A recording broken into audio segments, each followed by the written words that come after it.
three filmmakers with nothing in common. They thought they had it all figured out. They don't just follow the movies, they make them. Alexander Pavlak, Mario Silvas, and Jamal Alexander are the makers on film.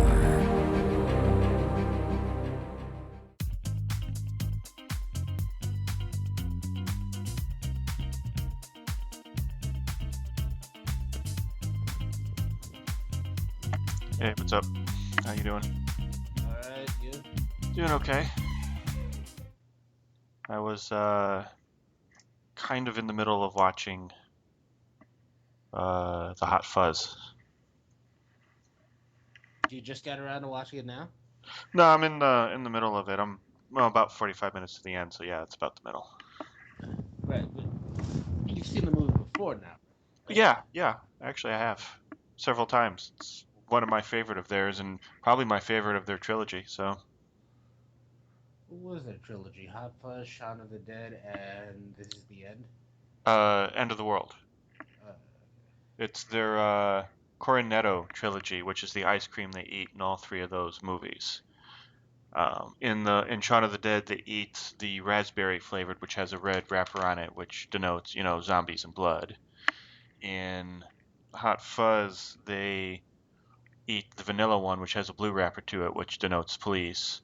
And then in the End of the World, they eat their mint chocolate chip, which is green wrapper, which denotes science fiction and aliens. huh. Did not notice that. Yeah, there is a lot. I've seen this movie Hot Fuzz like 7 times, 8 times, something like that. And What?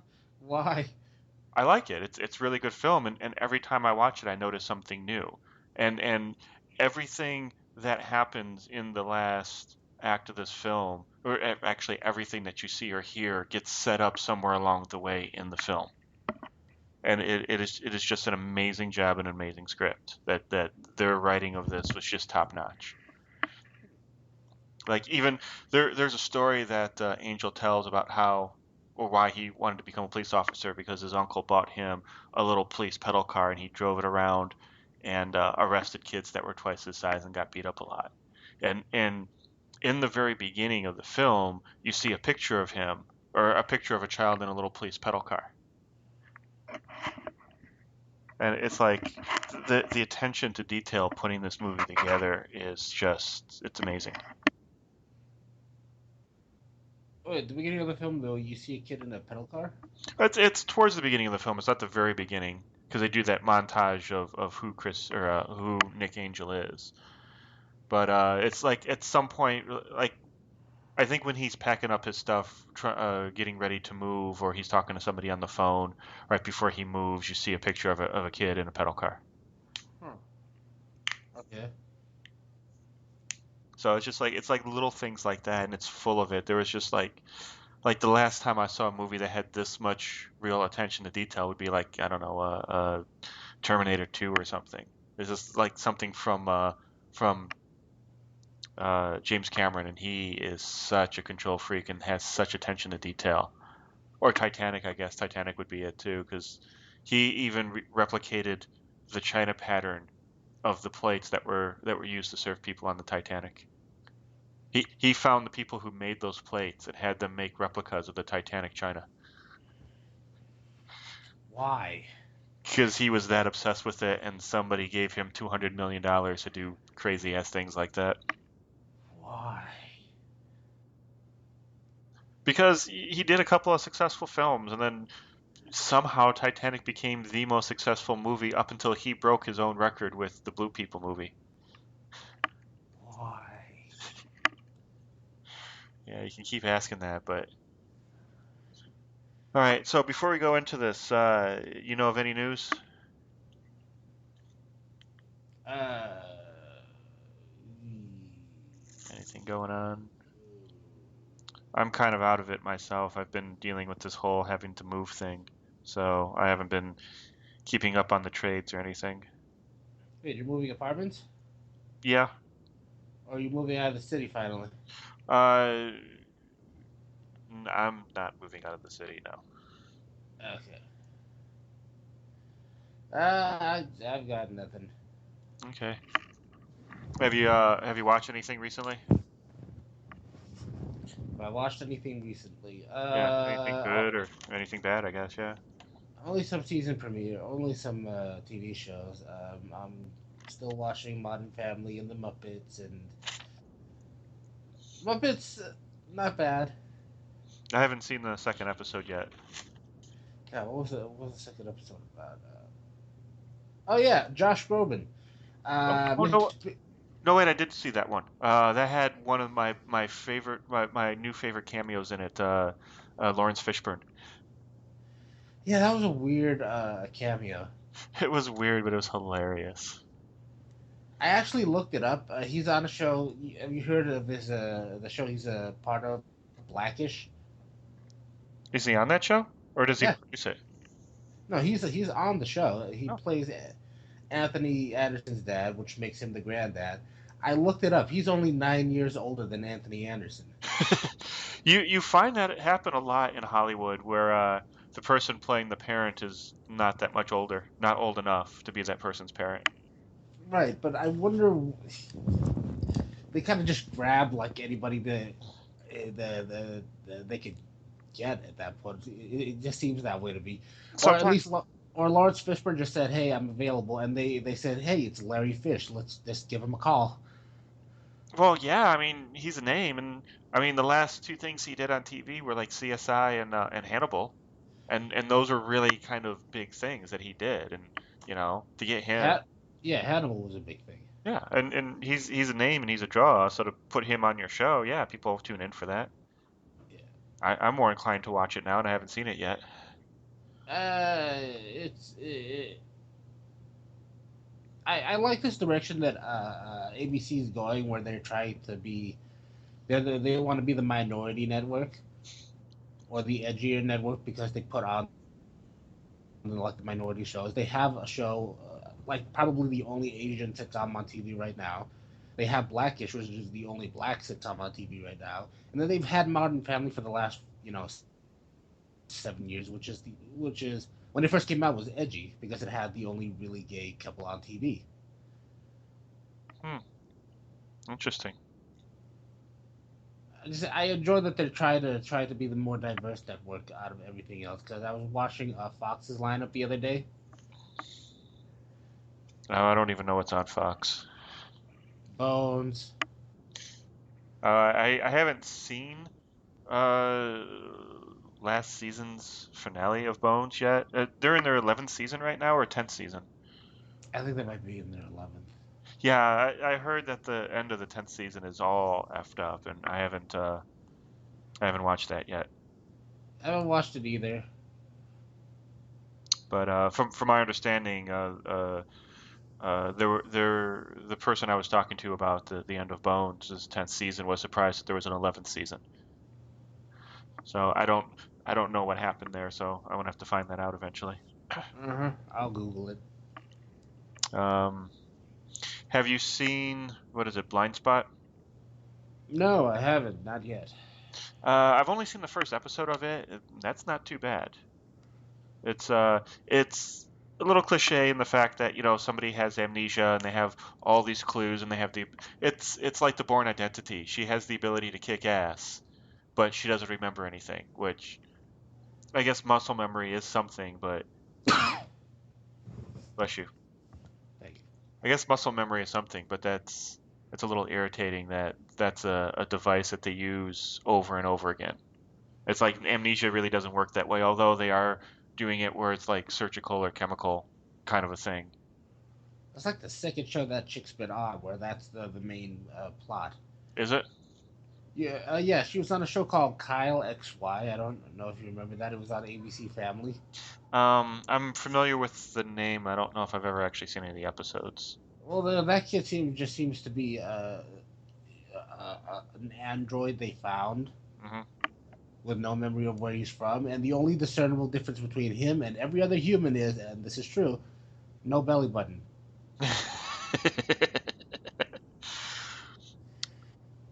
Well, there is actually a person who has no belly button. A Victoria's Secret model. I forget her name. She had some sort of surgery to her abdomen that they ended up just removing that section of skin and removing her belly button and then sewing her back together. So what they do for the catalog is they airbrush in somebody else's belly button onto her to make her look more normal, Huh. which I find absolutely hilarious because I would actually give up my belly button. I don't like it. If I were to get any kind of cosmetic surgery, I would have my belly button removed. I'd have cosmetic surgery to turn my innie into an Audi.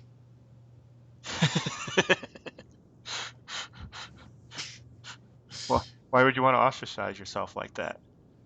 I don't know, just It, change it up, mix it up a little. the innies and outies are like the Star Bellied Sneches of real life. You'll have to explain Star Bellied Sneches to me. Okay, you're familiar with Dr. Seuss, right? Not really. He's a children's author, and he does these books that Well, are no. right. The only thing I've ever seen of Dr. Seuss's is probably The Grinch, and that was like decades ago. Okay, so he's had some famous books, like The Grinch is one, Cat in the Hat is one, Green Eggs and Ham is one, Hop on Pop, Red Fish, Blue Fish. These are some of his, what would be considered his bestsellers. One of his kind of B-list titles would be The Sneeches, and it was part of an anthology with like 3 or 4 other stories. And it's about these creatures called Sneeches. Some have stars on their bellies and some don't. And this guy comes to the Sneech town one day, and he has a machine that applies stars to the bellies of the Sneeches that don't have any. And then now everybody has stars on their bellies.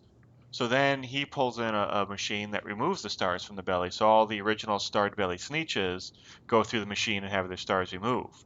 So now all of a sudden it's cool to not have a star on their belly. The star belly Sneeches were the cool ones to begin with.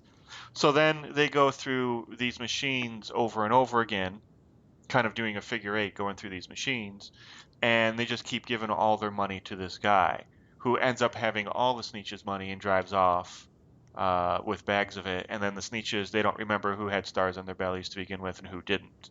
So it's a story of how people are people, no matter what color they are or what they look like. That cool people are just people, the same as not cool people. And just because you're cool today doesn't mean you'll be cool tomorrow. So it's a really kind of a cool story like that, and I refer to it a lot, and usually I do have to explain it to people because, like I said, it is a lesser known Dr. Seuss book. Yeah, it's kind of deep for a child's book.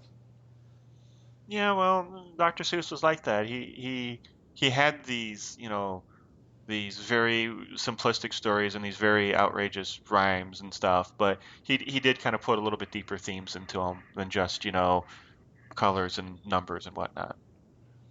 Although Hop on Pop is literally just about jumping on your dad. That's all that story is. So, I mean, if anybody sees anything more into it, by all means, go to the website and make a comment. Let me know if I'm not reading enough into it. But as far as I'm concerned, it's just about jumping on someone's dad. What's the deeper meaning behind green eggs and ham? It's about trying new things. It's this guy was very uh, bless you again. He was very discriminatory against green eggs and ham just because of the way they looked, just because they were green, and he didn't want to try it. And finally, at the very end, he tries it just to shut up the other guy who's trying to make him eat it, and then he finds out that he likes them. So it's about trying new things. Hmm. Almost makes you forget that Dr. Seuss forced his first wife into suicide. Well, you know, maybe he thought like green eggs and ham, she'd like it. I'm not even kidding about that one. He actually forced his first wife into. He didn't force her. Okay, clearly Drove her. drove her to it because they were both children's book writers. Was he more successful? No, he actually went out and she was older than he was, and they never had kids, and he fell in love. with another woman. Mm. And I specifically say that instead of an affair Mm. because that's exactly what happened. He genuinely did fall in love with another woman. He married that woman and stayed with her until his death. But uh, she the first wife who committed suicide actually left a suicide note. And if you go on Wikipedia and look it up, it actually reads like a children's novel, like a passage from a children's novel. Oh, wow, creepy. A little bit, it does. I think that's just her writing style. But it's weird to kind of say this, but uh, Susse is actually quoted as saying that he really did love her, and that her suicide was her last gift to him, last and greatest gift to him, so that he could move on and marry this woman that he actually did fall in love with. Wow. It's a deep story. A little bit. I mean, I'm sure that was in a time that divorce was looked down upon, but still, suicide? That's wow. Well, it's like a lot of stories like that come from people that are just so off kilter. Like the guy who came up with Wonder Woman. Um, he was one half of the couple that created the lie detector. Mm-hmm. And if you know anything about Wonder Woman's backstory, especially when she first came around, her only weakness was to have her hands bound, tied together. This, for some reason, took away her power, and it's very ambiguous as to why that is.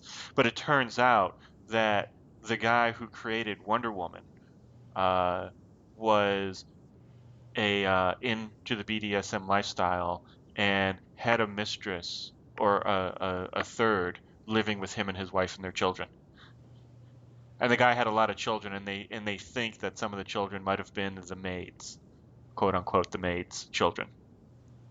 Oy. So yeah, they think that the maid was his live-in slave. Oy. So yeah, it's there when you hear that story, it makes sense why Wonder Woman would lose her power when her hands are bound together. But it doesn't make sense contextually for the story. And I think they dropped that from it, from her mythos. They did. They Yeah. did. But she also had a rope and she also tied up guys and or evildoers. Most of the time they were guys. But she tied up guys and then that forced them to tell her the truth. So, I mean, there was some BDSM on her side too. I don't want to think about it. I don't. I don't know. No. No. I mean, we could probably come up with a theory for why Superman was created. I mean, it was created by two people of the Jewish faith, so I'm sure it had something to do with persecution. Oh, I I think mean, they've written entire books about that. yeah, him being an alien, somebody who's, not from this world, who's looked up to and down upon all at the same time. I mean, I'm sure there's many correlations there that one could delve into. Mm-hmm. Again, I think they've written entire books on just how Superman the alien is an allegory or euphemism for something else altogether. Well, I mean, a lot of people associate his origin story with, I think it was Moses, where Moses is put in the basket and sent down the Nile, where he's found by royalty or something, and then they take him in as his own, and he frees his people. I mean, you kind of see that in Superman, where he's put in the spaceship and sent to Earth, and found by a couple. Mm-hmm. Mm-hmm. So yeah, I mean, and that right there is the reason why um, some some guy, some professor, got to teach comic book lore and history at Oxford.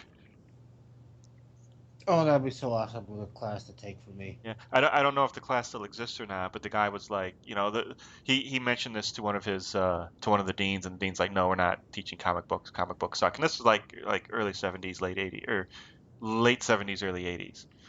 And the guy's like, okay, well, let me explain it to you like this. He's like, the story of Moses, and the guy rattles off the story of Moses, and he's like, the origin of Superman, and the guy starts rattling off the origin story of Superman, and halfway through he stops. He's like, fine, teach the class, go for it. There you go. Yeah. Oh, speaking of, they have a Batman onesie for adults there. Yeah, they do. They have a Darth Vader one too, which is pretty cool, but the Batman one. Yeah, I walked by the Darth Vader one and the Wookiee one. Don't get any of that. I didn't see the Wookiee one. Don't get any of that. Why? Because they're made by children in third world countries? You can't legally prove that. Uh,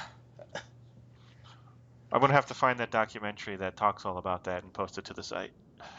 no, no, no. Okay. What is your reasoning for why people should not wear the Superman and or Darth Vader onesie? And I didn't see the Wookiee one. Otherwise, I probably would have jizzed in my own pants. But why should we not buy those? Because there's a side of just giving up altogether. I wouldn't wear those out. Well, maybe to Comic-Con, but The fact that you would wear them at all at home is just giving up altogether. last time I went to Comic-Con, I went with Heather's nephew, and we got to the show floor, to where all the vendors are, the vendor floor, and Donovan disappears for like 5 to 10 minutes, and this is just a sea of people. It's I think this might have been the Friday morning / afternoon, so it's a sea of people already, and he comes back like 10 minutes later to where we are wearing a Totoro onesie from My Neighbor Totoro. And it was just the most fitting thing, and it was just hilarious to watch him walk around in this little onesie. Literally purchased it and put it on right there in the Comic Con. Yeah, he was wearing his jeans underneath it, and he started complaining because he got really, really warm, so he had to go to the bathroom and take off his jeans. No, he's not taking off the onesie. He's taking off his jeans. No, and mind you, he was 18 or 19 at the time, so this is an adult onesie. And the best part was he had like he had a bunch of money, and he's like, oh, I want to get this, I want to get this, I want to get this, and then he leaves for 10 minutes. He comes back with a Totoro onesie, and he's like, I'm out of money. And I'm like, there's no way that cost you that much money. And it didn't. It was expensive, but it wasn't that expensive. But he just kind of played it up because I think he wanted us to give him money, which we weren't doing. But yeah, I mean, wearing a Batman onesie, I'm sure the next Comic-Con that I go to, if I can go to a Comic-Con again, will have, people wearing the Darth Vader and or Batman onesie. A onesie just seems like it's counterproductive. It doesn't seem all that comfortable. See, to It me, seems like it's more work than anything else. Because if you have to go to the bathroom, you have to take off the whole damn thing. If you're sitting down, like if you're wearing a blanket, you can adjust that. Like I am right now. In my quest to make this the laziest show on television, I'm actually lying down on an air mattress. I heard it squeak. An air mattress with a blanket on, and I am so super comfortable. I don't really want to know the answer to this, but I'm going to ask it anyway. Are you wearing anything under the blanket? Just a yes or no. I'm just gonna let your mind run. Okay, so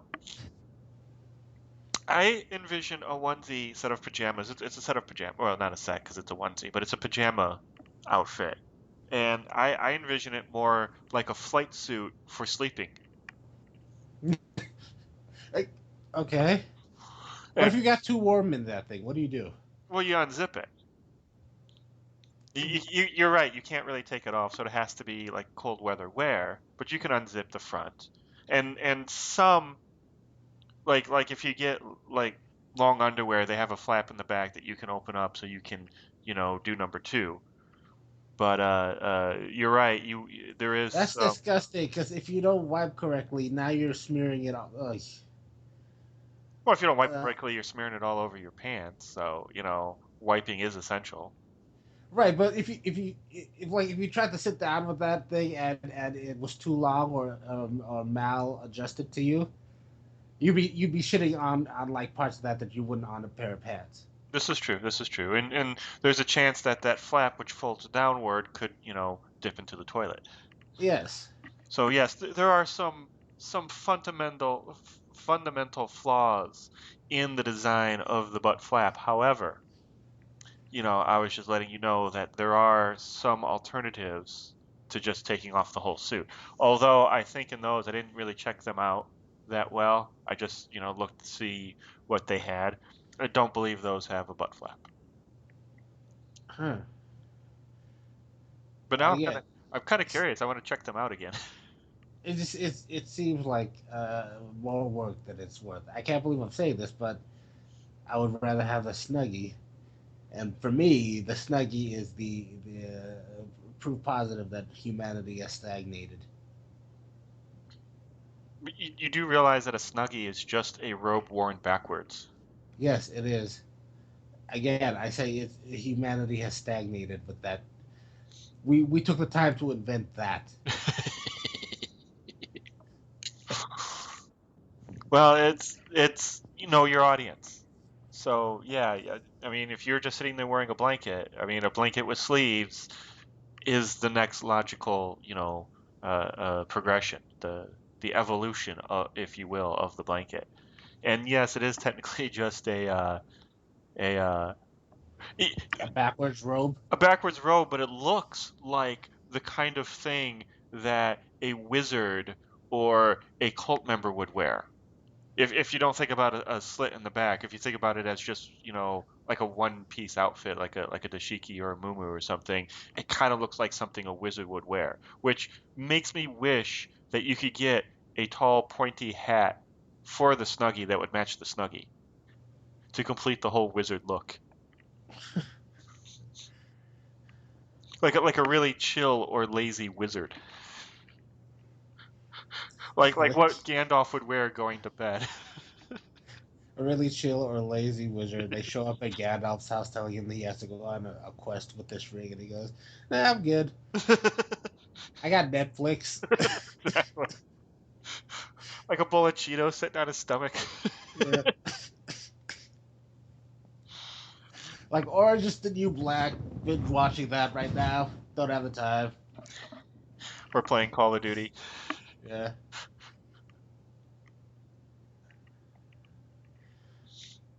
Uh, most laziest show on the internet. I'm so comfortable right now. So why is it an air mattress? Why aren't you just in your bed, or is your bed an air mattress? I'm out in the living room Hmm. because this is where I've been sleeping the last few weeks or Because few you nights. because you had people over. No. Which... Okay. It for whatever my AC is just like the biggest problem ever, Okay. and the my bedroom just cannot get cold enough for me to fall asleep in. Okay. Yeah. No, I totally get that. But the living room, on the other hand, does, and I have these air mattresses for when I do have company over. So I just filled one up and I went out to the living room and lo and behold, it was cool. Okay. Which makes perfect sense. I'm not like dissing that at all. I mean, I have suggested to people, and I have thought myself, just put the mattress in the living room. It's an air mattress, so it's not like that big a hassle either. Yeah. And it is so comfortable right now. My back feels great. I will fall asleep right here doing this show. Well, try to refrain from that. So, anyway, going back to today's movie, Wait, is Mario joining us? he's not going to be on until after work, which is like 9. So you'll probably end up leaving either right when he gets on or right before he gets on. Okay. So I'll just splice it together somehow if I find the time throughout the week to do it. Okay. So what were your impressions of today's movie? Today's movie being Hot Fuzz, which we all kind of agreed to do because it's an homage to action movies, and this was Action Month. So, Oh, hang on. I need to get that yawn out of the way before I fall asleep. okay. Uh, um, I this is probably the first of Edgar Wright's movies that I've actually seen. I have not seen Shaun of the Dead, and I've not seen what was the one? This is the end, or the End of world the world. end of the world. Yeah. I have not seen either of those. I haven't even seen Scott Pilgrim, and I still refuse to see Scott Pilgrim until I see an Aquaman movie. How the hell does Scott Pilgrim get a movie before Aquaman? Okay, Uh, I could totally understand that. Go for it. anyway, I haven't seen Scott Pilgrim either. People rave about it, but I haven't seen it. yeah. What else has Edgar Wright done? Attack the Block. I haven't seen either. So this was my first exposure to Edgar Wright, Okay. uh, and I like what I saw in this film. I'll give him that. It's not like he did anything particularly to break the mold. I just thought he made it was a pretty film. Let's start with that. Like it's shot mostly in like the most scenic place in uh, uh, uh, London or in the UK. England. I guess. Yeah, Yeah. England. That place where they don't speak English, right? Okay, we'll go with that. And I bring that up because it how the place looks comes into play in the rest of the film. Yeah. And earlier, you were mentioning how the show had or the movie had like an insane amount of attention to detail. Hmm. Like everything was set up or everything in there had a reason for being in there. Yeah. Uh, that's a perfect example. Like the look of the entire thing comes into play, and everything does set up the next scene or comes back at the end and it comes back brilliantly. Um, as far as being an homage to action movies, I thought they could have done without that. I mean, it was great that was in there, but it wasn't really necessary. I think everything else holds up so well in the film that they could have just cut out like the constant references to action movies, and it would have still worked. In fact, really, they only have one other really like big reference to action movies, and besides the final sequence, and that was when they were watching action movies. Yeah. That's really it. As a comedy, this just holds its own. Hmm. I mean, I I like that there's no big sad moment in this movie. You know how in every Disney movie there's that sad period in the movie before the end? Like it's usually like the beginning of the or the end of the second act, beginning of the third act. Yeah. There wasn't that in this one. Um, See, what they do, the formula for writing a comedy such as this, like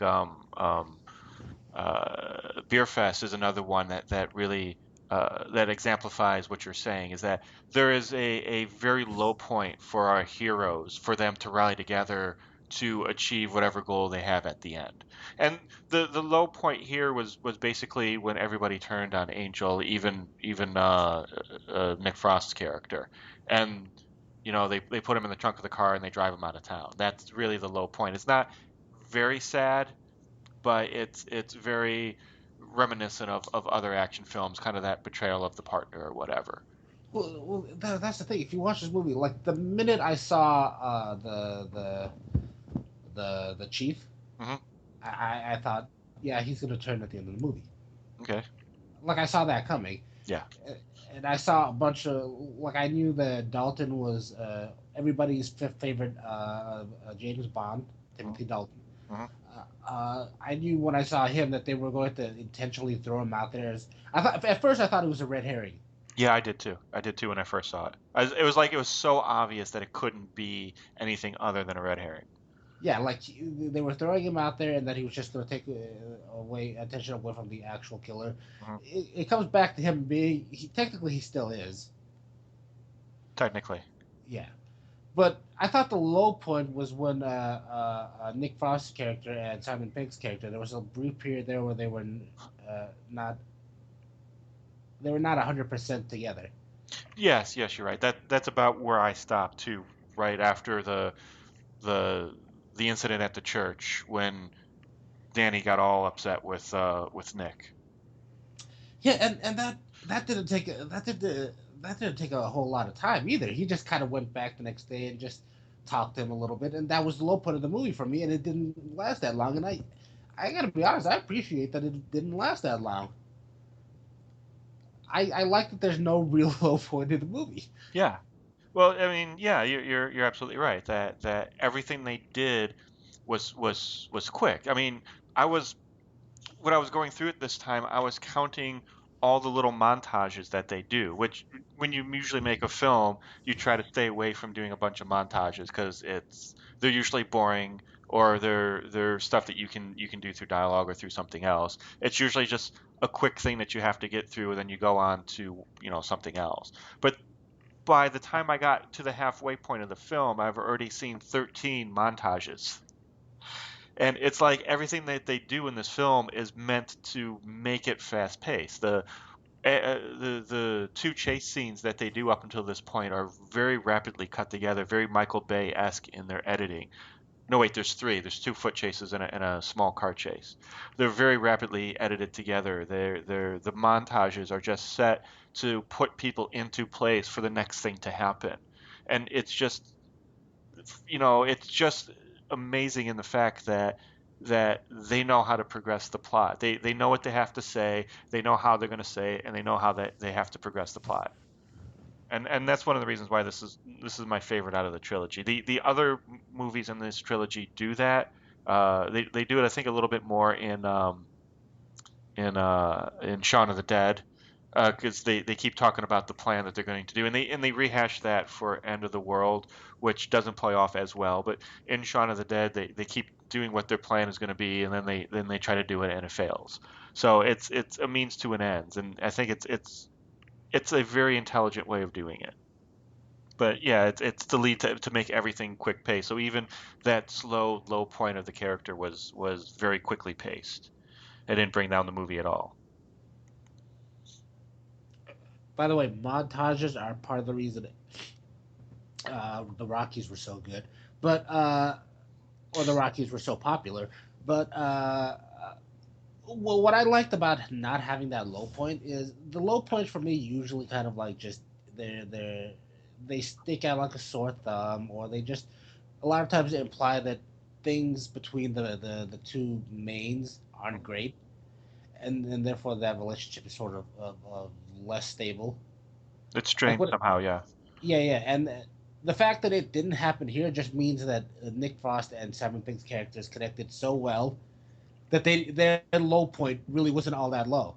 Yeah. Well, I mean, it's kind of a testament to their acting ability too, because they knew their characters and they knew, you know, uh, I mean, Nick, with his attention to detail and his powers of observation, he should know how to make Danny feel better. I mean, it's a skill that obviously lacks a little bit in the relationship that he had with his girlfriend. That's why she broke up with him. But it's something that his character, part of the character arc and him growing as a person, he learns that with Danny. And I was reading up on this, and in the original script, there was supposed to be a love interest for Nick in the movie, and that was cut out in after like the second or third draft. But they kept a lot of the lines that the love interest had and gave them to Danny.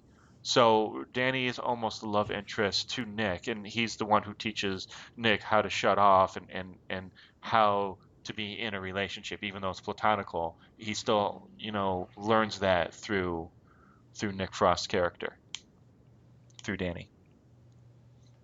Platonico. Yeah, it's a platonic relationship. There you go, platonic. I think platonical is right, but Okay. Anyway, no, I, yeah, the fact that there is no low point in this movie also helps progress it so fast that I don't know where the third act and second act meet.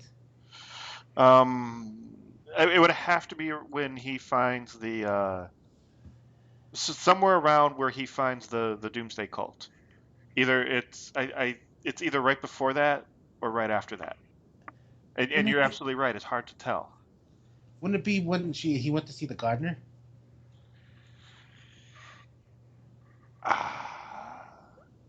Possibly. I mean,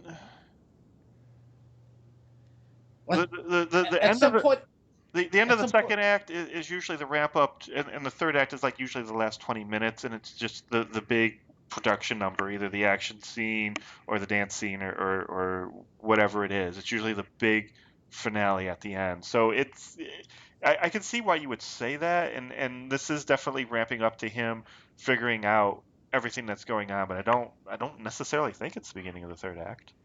well, that's the thing. That's the moment he realizes everything in that town is. That's when he pieces everything together. Well, not really. He pieces something together, but it's a little off It, it's from. it, it's his major aha moment. Yeah, his aha moment is wrong. It turns out. Kind of. It's kind of right. I mean, Well, eh, no, he thought the whole thing was about the buying of the land, right? in some regards it is, but it's a much bigger thing than that. Yes. I mean, at one point he does state, or I think it's the two Andys that actually state what's really going on and why all these people are dying. Because they're making the town less than perfect, Yes. and so it has nothing to do with the because they thought they were buying the land because, or that guy was buying the land because he put up a mini mart over there, and even that guy goes, everybody's favorite James Bond goes, uh, I'm not going to put up a mini mart. I'm just going to make a shrine to that lady. Yeah. So the buying of the land really had nothing to do with it. They just killed her because they didn't want her going somewhere and being their gardener. Exactly. Yes. So yeah, he has an aha moment that's wrong. Yeah. But he still has an aha moment at that point, and I thought maybe that was the beginning of the third act. But then you bring up the fact that he goes to the finds the Doomsday cult. That could be the beginning of the third act. I'm trying to remember what happened right before then. That's when he gets attacked by the big guy Lurch. Yeah. Uh, is that the beginning of the third act? That's either I think that might be the end of the second act once he gets attacked by Lurch, and then he goes to find Danny, and I think that's the beginning of the third act. But it all runs together so well that it's hard to see where that division is. Yeah. Again, so much happens in this movie. Hmm. It's hard. Like it's some like they even had like B plots that and C plots that came back towards the end. Right. Like the Swan.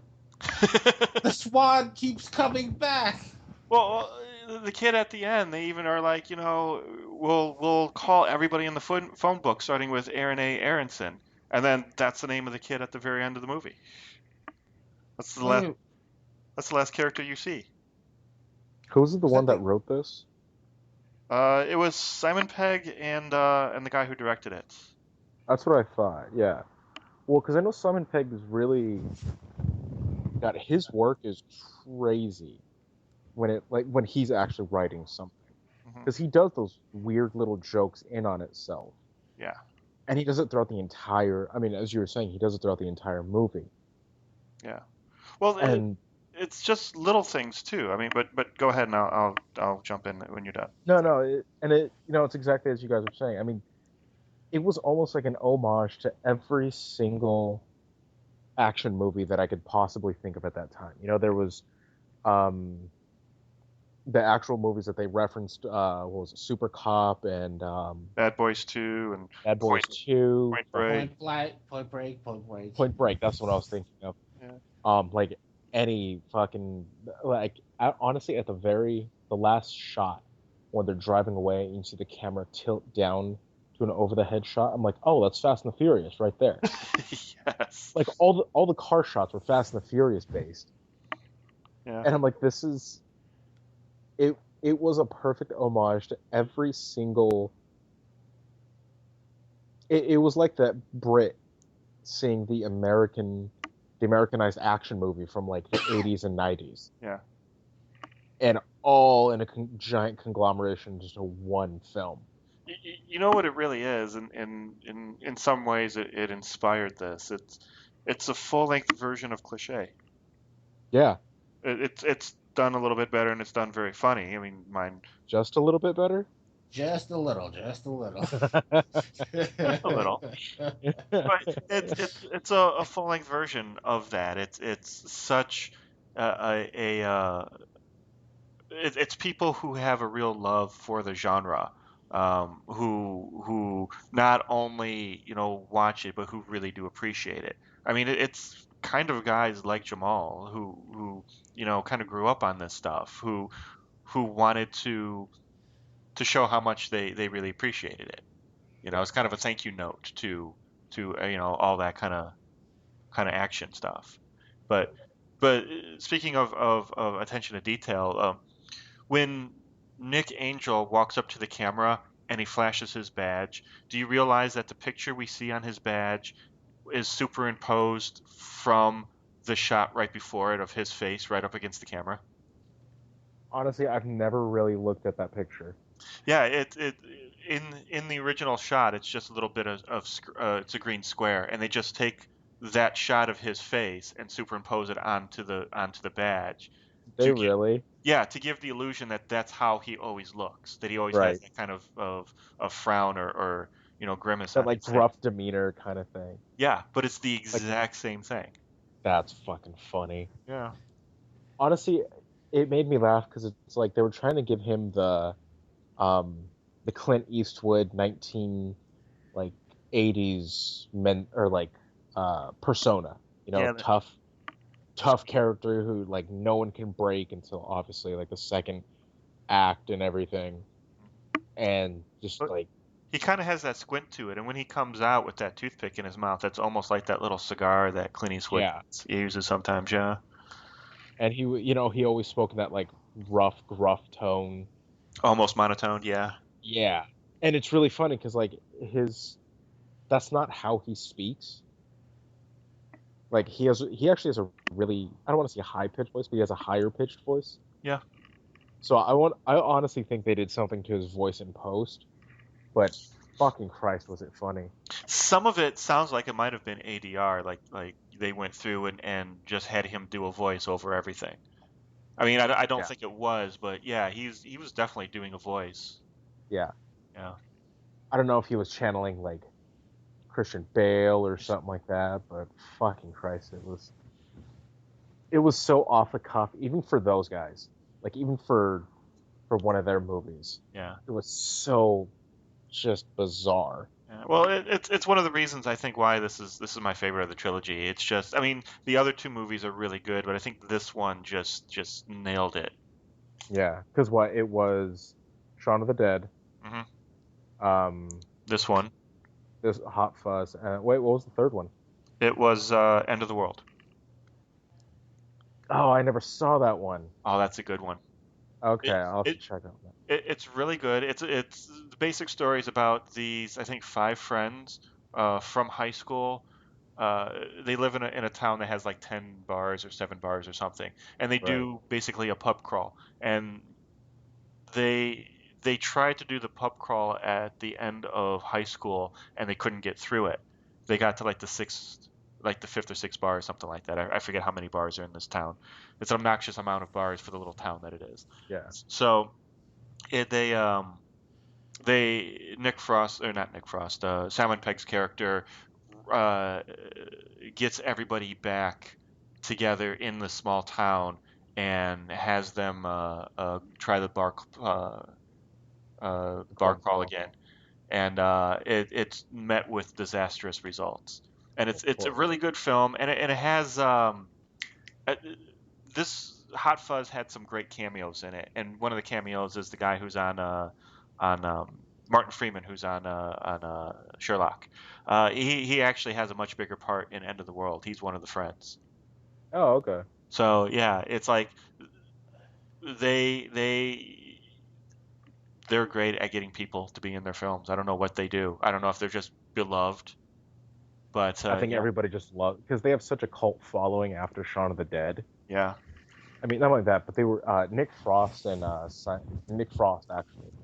He has a fantastic repertoire to himself in Britain, yeah, like in all of the BBC.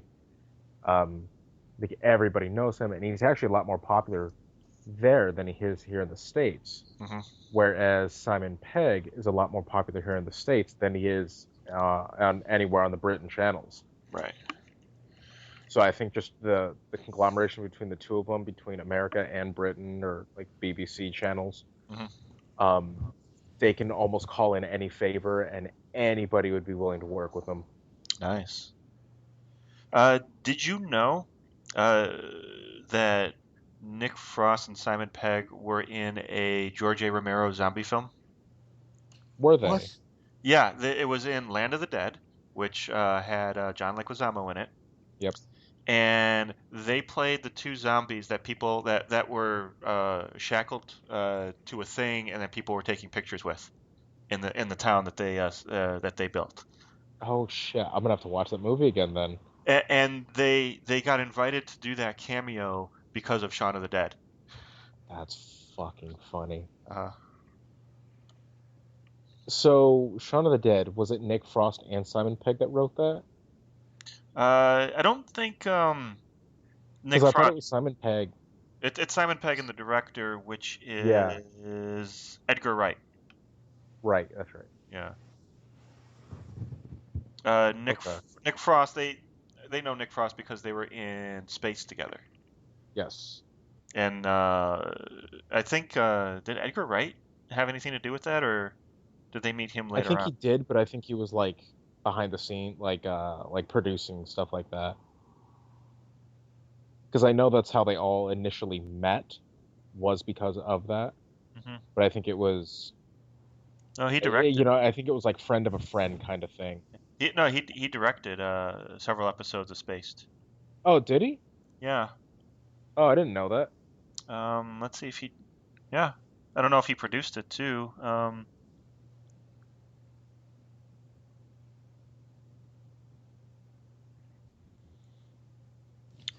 He played a character on Space.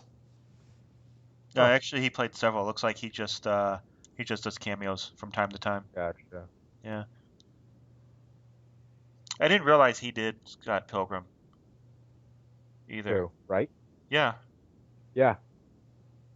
Huh.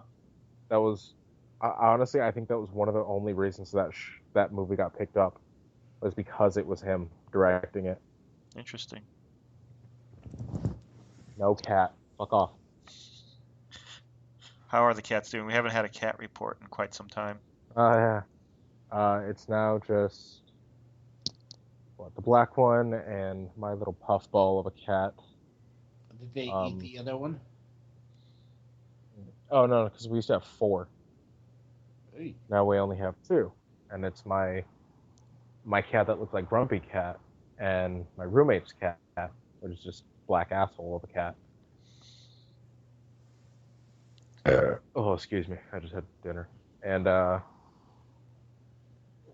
it's weird because up until about 3 days ago, they hated each other, and now they play.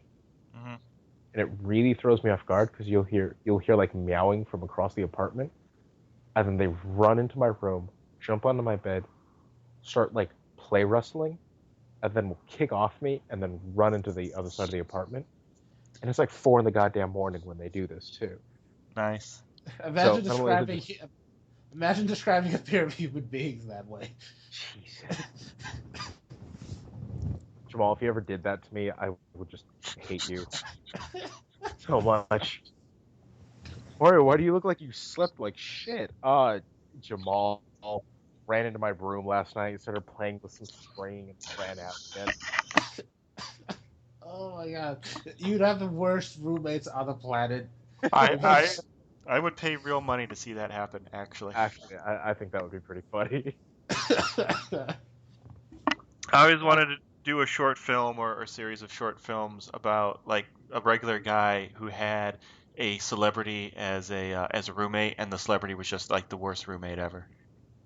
They did a show about that called the Be in Apartment 23. Really? Yeah. That had a celebrity? Technically, it split the celebrity concept. She was Kristen Ritter's character, who, by the way, is Jessica Jones. Mhm. She was a horrible roommate that knew a celebrity who was on the show playing himself in James Vanderbeek. Mm.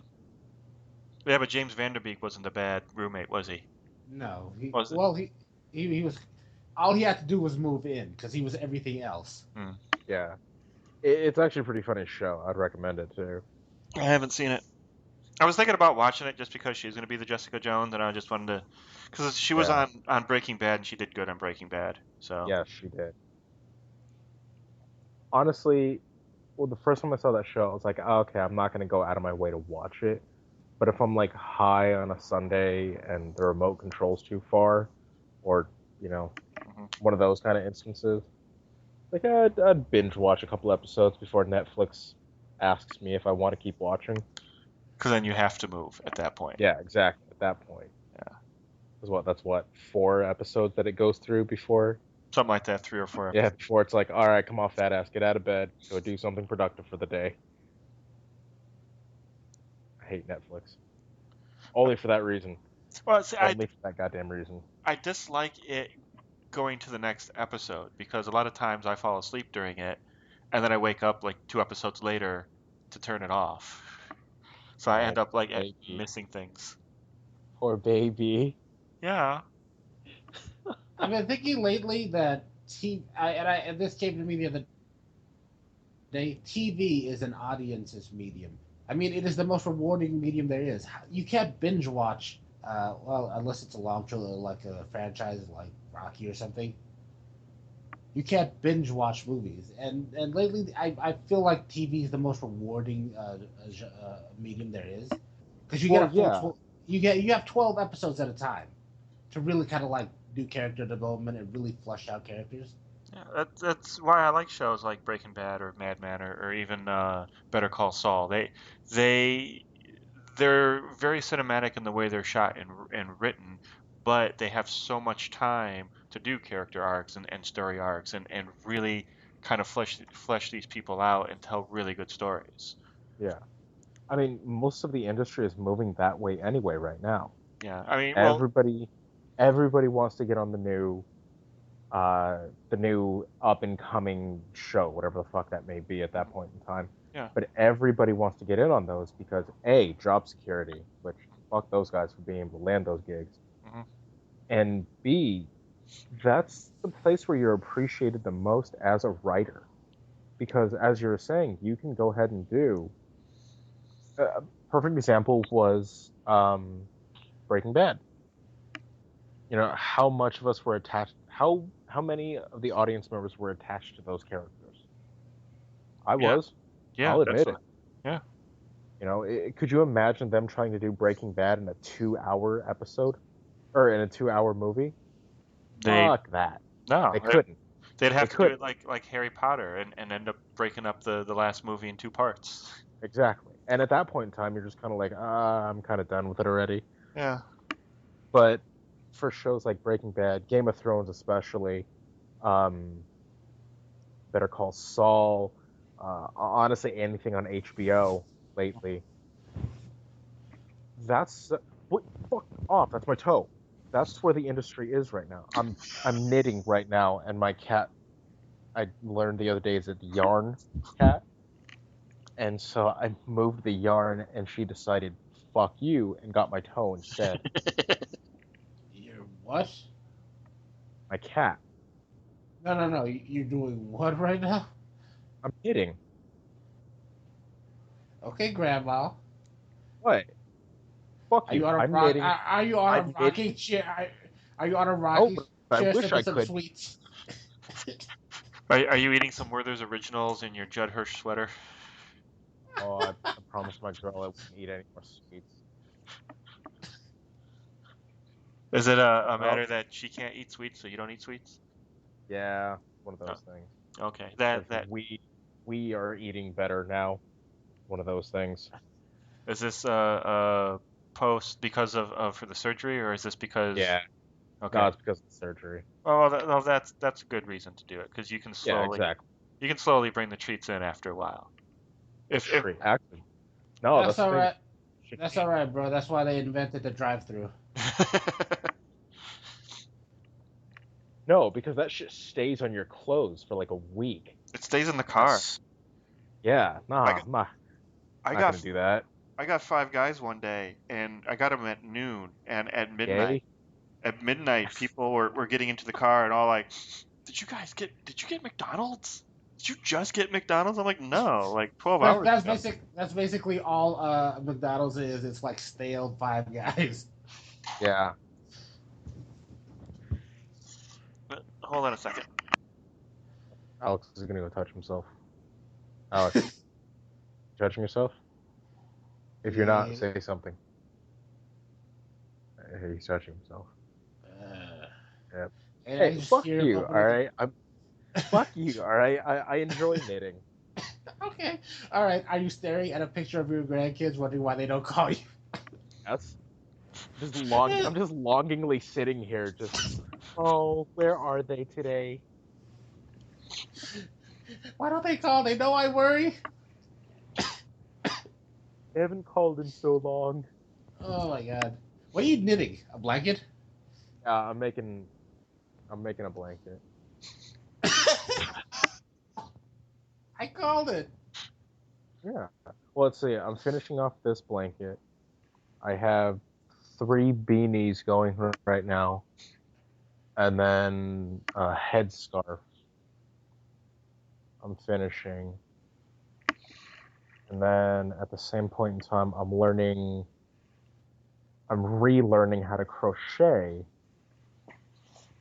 So I can make, like, tiny little animals and shit like that. Because I figured, fuck spending money on Christmas this year. I'm just making everybody something.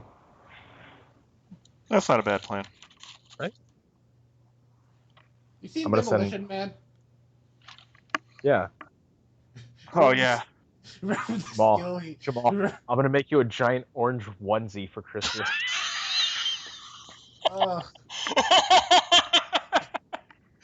Oh my god, we were talking about onesies at the beginning of the show. You weren't even here for that. Oh, Jesus. Yeah, we were.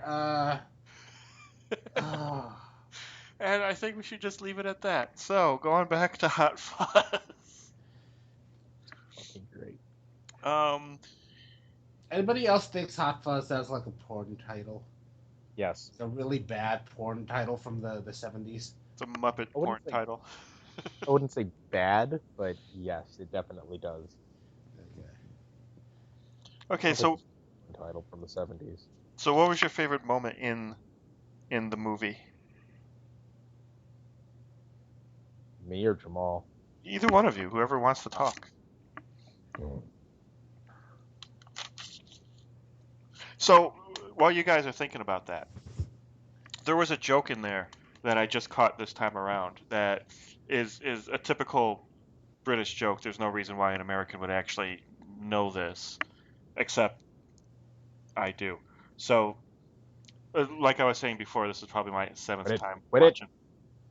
This is my 7th time watching this movie. So, after the mansion explodes, the mansion explodes, they're talking about how the guy wanted, a gobble of something, and then the female.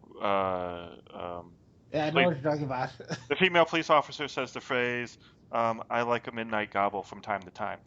Gobble in British idiosms is a blowjob. Well, did you catch their boomhauer? The guy that doesn't speak properly even for them? Yes. Yeah. They do that joke twice. You remember the beheadings in the car? Mm-hmm. Ow! Here, fucking play with this. God damn it!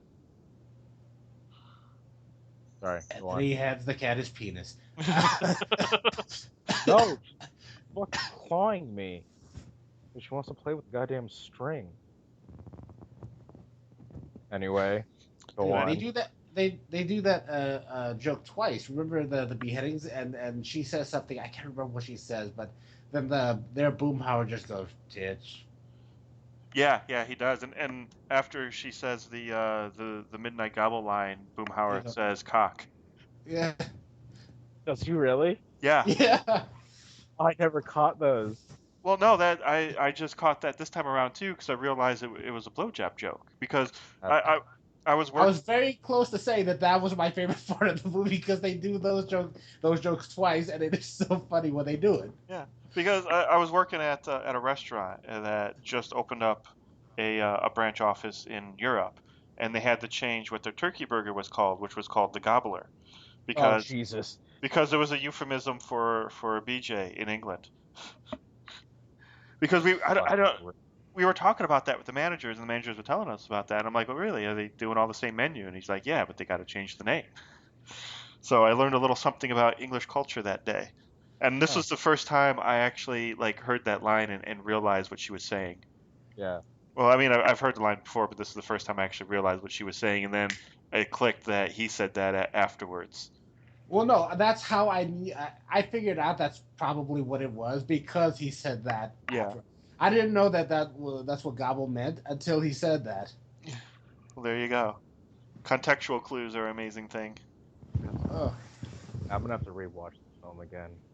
I was halfway through it when Jamal said he was ready to do this, so I really do want to watch it to the end. I love that film. Oh, you haven't finished it yet? Oh, I've seen it like 6 other times. Yeah, no, I mean like this time though. No, I got a kind of a late start on it. Gotcha. Yeah, let's see. I watched the movie the day after you said, "Oh, we're watching Hot Fuzz." So what? Last Wednesday, I watched the movie, Hmm. rewatched it Sunday, and then I watched it again yesterday morning.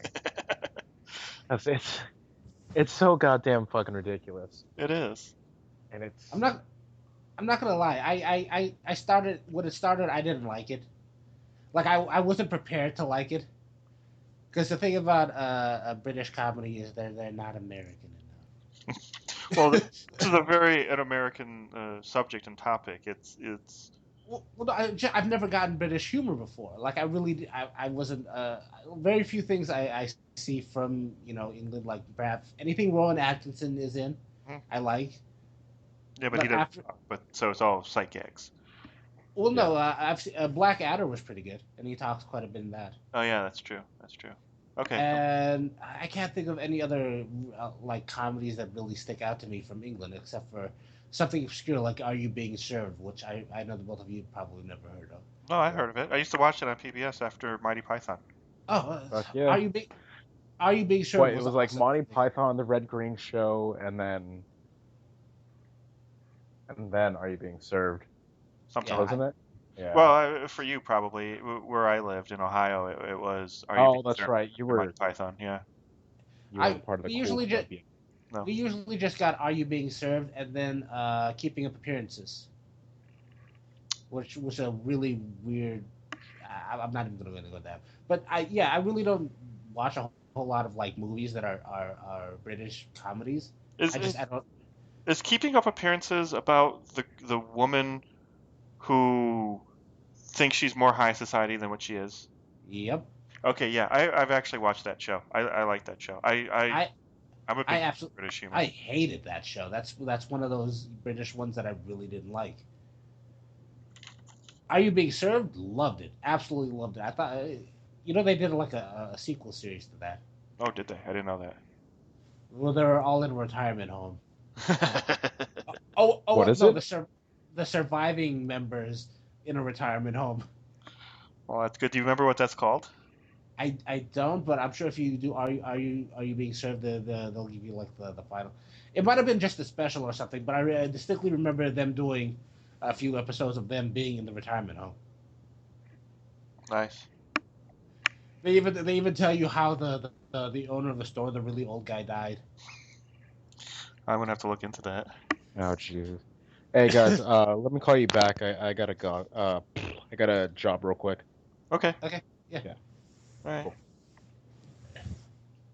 But Like I said, I was prepared to really not like this, and at the beginning, I kind of like had that vibe that Simon Pegg doing British humor, I'm not gonna like this at all, and it just got better and better, and really that first part, there's not a whole lot of comedy there.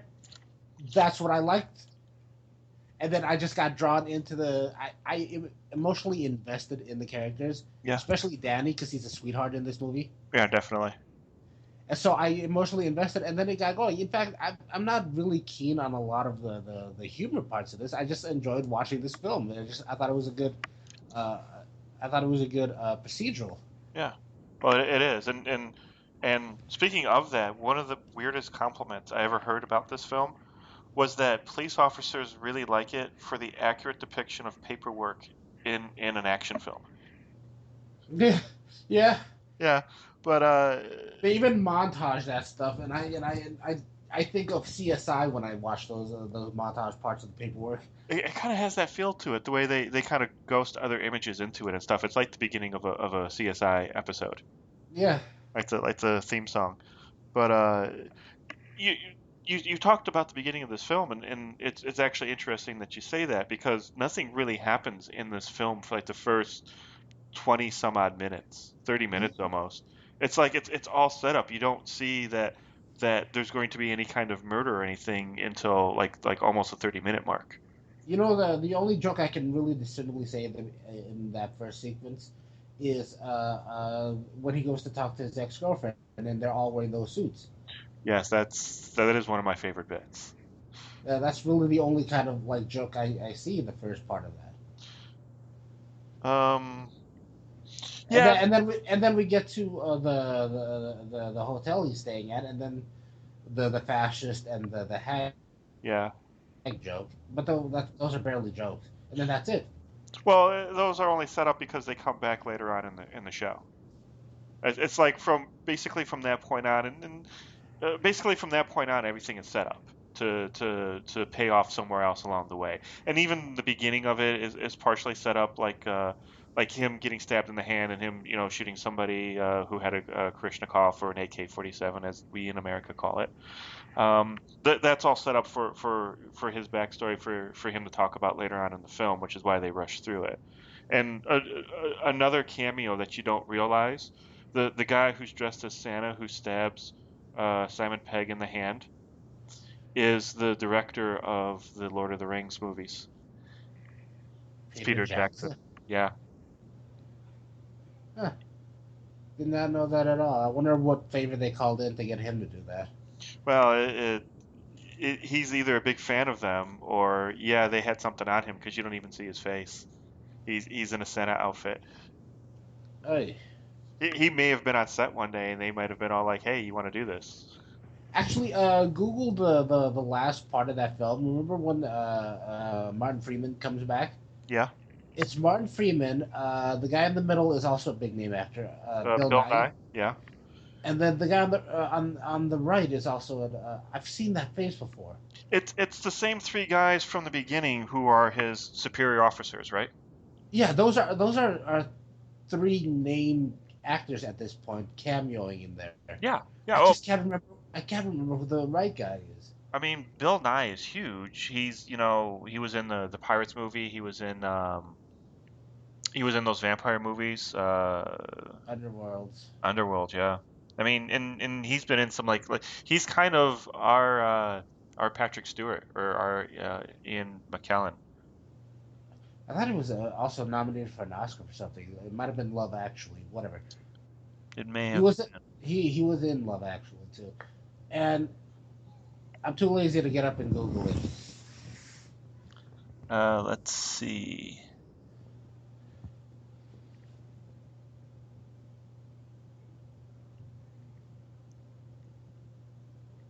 Well, the desk sergeant is somebody. He's Bill Bailey, who's I believe mostly in musical theater. Oh well, the female police officer in the town, she turns out to be she's doing a lot of comedy even up to this point. Olivia But Colman, yeah. yeah, she turns into a dramatic actor later, and she's in Broadchurch as the lead female. And my God, is she Oh good my at God, drama? she is. I My didn't recognize her because she's blonde in this one or lighter colored hair, but she is. and my God, is she a good dramatic actor? Yeah. Oh, Kate Blanchard played Simon Pegg's ex-girlfriend, or Kate Blanchett. Did I say that right? Is Uh, that Kate Blanchett? yeah. Well, you don't notice her because she's in the CSI outfit in the white. white outfit. Huh. Steve Coogan? It is Steve Coogan. Coogan, yeah. Those are three really big and arguably bigger stars than Simon Pegg. Yeah, Three really big actors cameoing in just those scenes. yeah. Oh my god. And I remember thinking that, going, wow, they got some like really big actors in this for like minutes at a time. Steve Merchant is the guy looking for the swan. Yeah. I love the setup for that because it immediately pays off too about the swan when they call it in. Hmm. All right, sir, I'll come over. Well, who am I looking for? P.I. Staker. Your Yeah. name's Piss Taker. Come on, and then switches right back to Stephen Merchant. And okay, Mr. Taker, please describe the swan, mate. It's a swan. Well, the guy who played the meth addict who Simon Pegg shoots is writer-director Garth Jennings, who directed Hitchhiker's Guide to the Galaxy.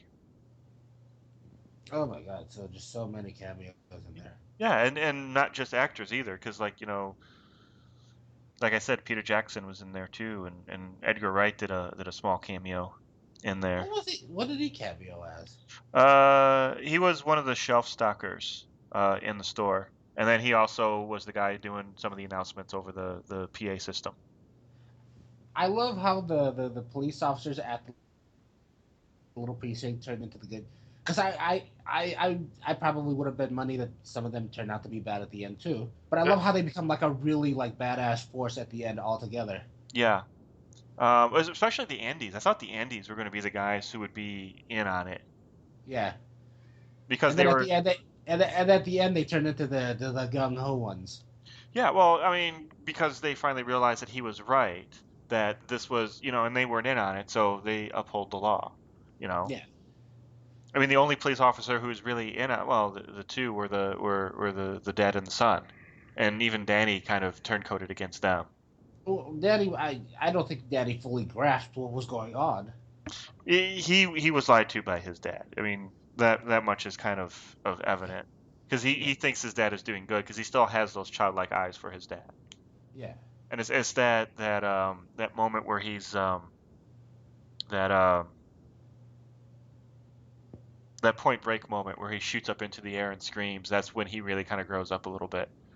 I still don't know what that means. Even in the Point Break, what is he unloading the clip so he doesn't shoot him? He he's a police officer and his duty is to stop this guy at all costs because he's dangerous. He's killing people. He's stealing. He's a felon. He has no regard for human life. So you have to stop him at all costs. And if the guy doesn't stop when you say stop or I'll shoot, you kind of have to shoot him.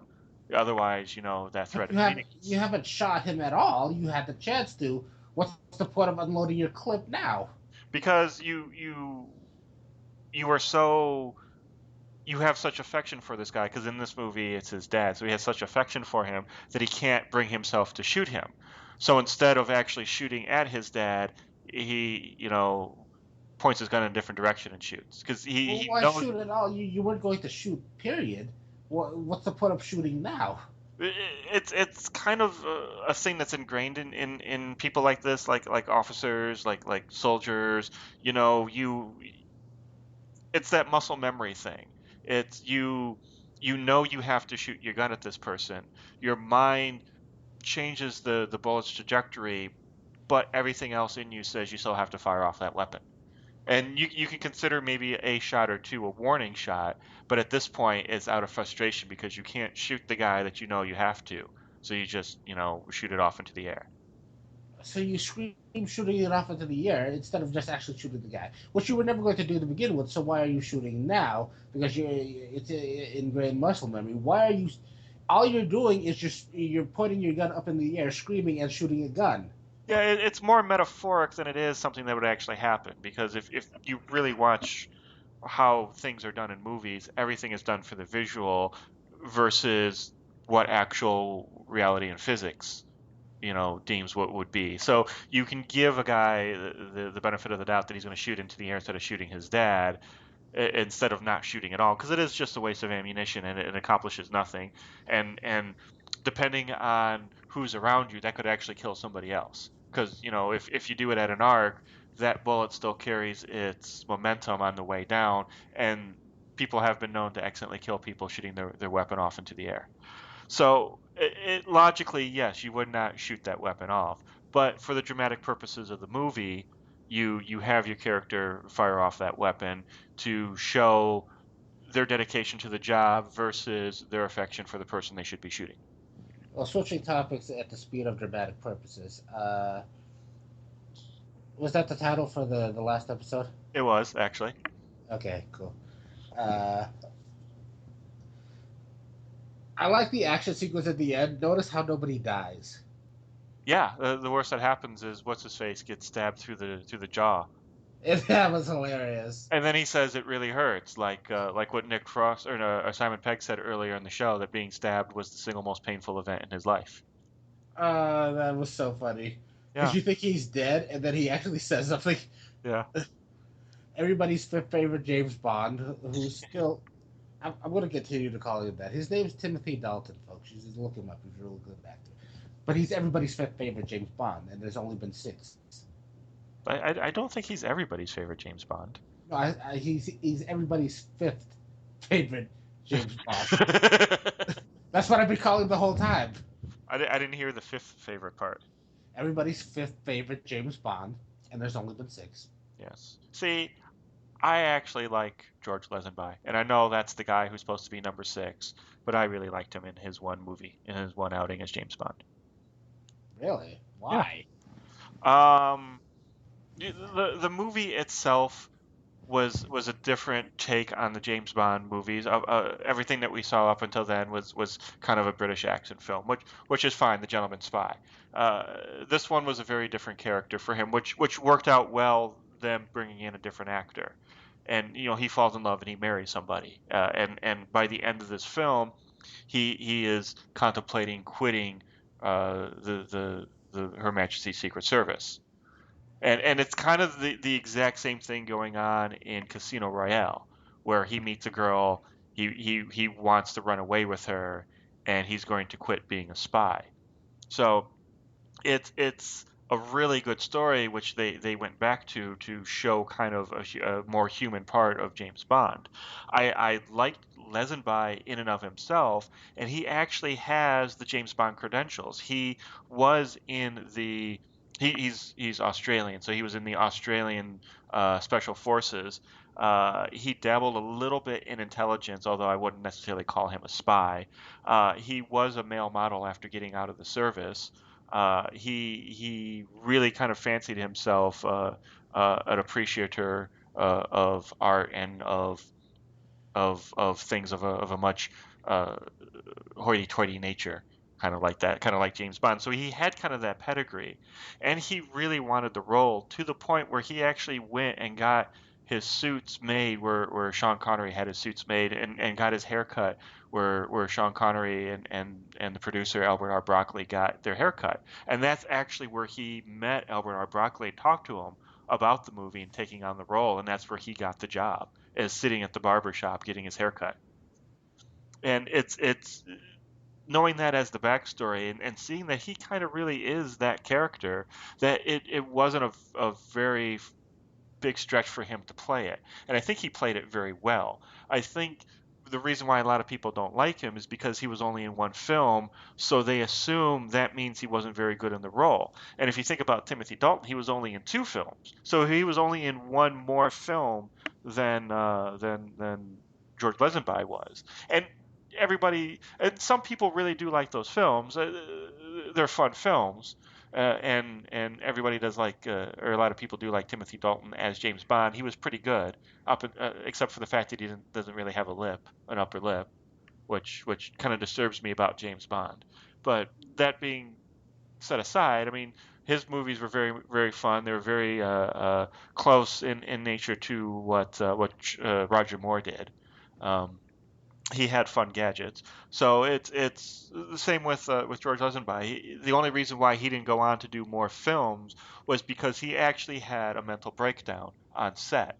He comes to the realization that acting isn't for him, and that he's put on under a lot of pressure on set to perform every day. It's not like modeling where you're in front of the camera for 2-3 hours and then you have a couple of weeks off.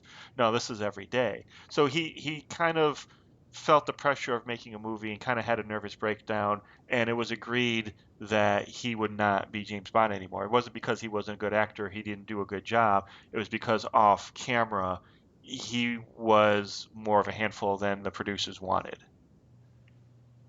So I think that he could have been just as good as anybody else who filled that role. He just didn't have the chance to prove himself.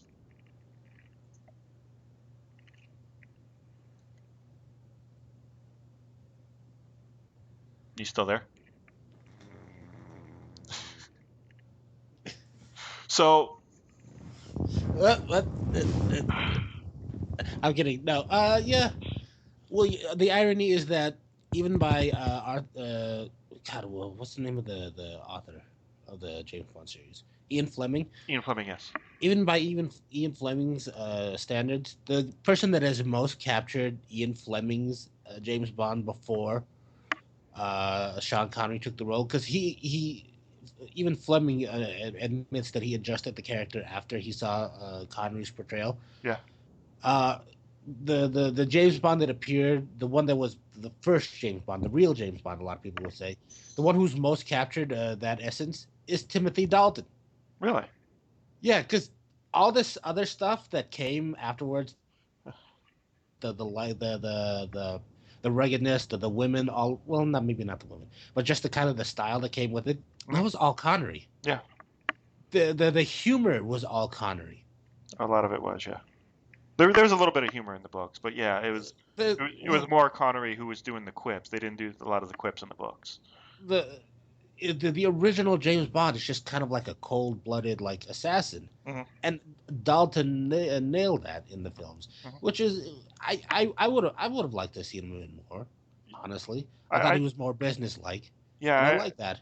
I think they didn't give him good movies to be in, and I think that he had more time to prove himself. That yes, yeah, but I mean, going all the way back, even before the movies were made, one of the first people they talked about having played James Bond was actually Roger Moore. But Roger Moore turned down the role because he thought he was too young, so they got Sean Connery. And then when Sean Connery said he wanted to quit, they wanted to get Timothy Dalton. But again, Timothy Dalton bowed out of the... No, wait.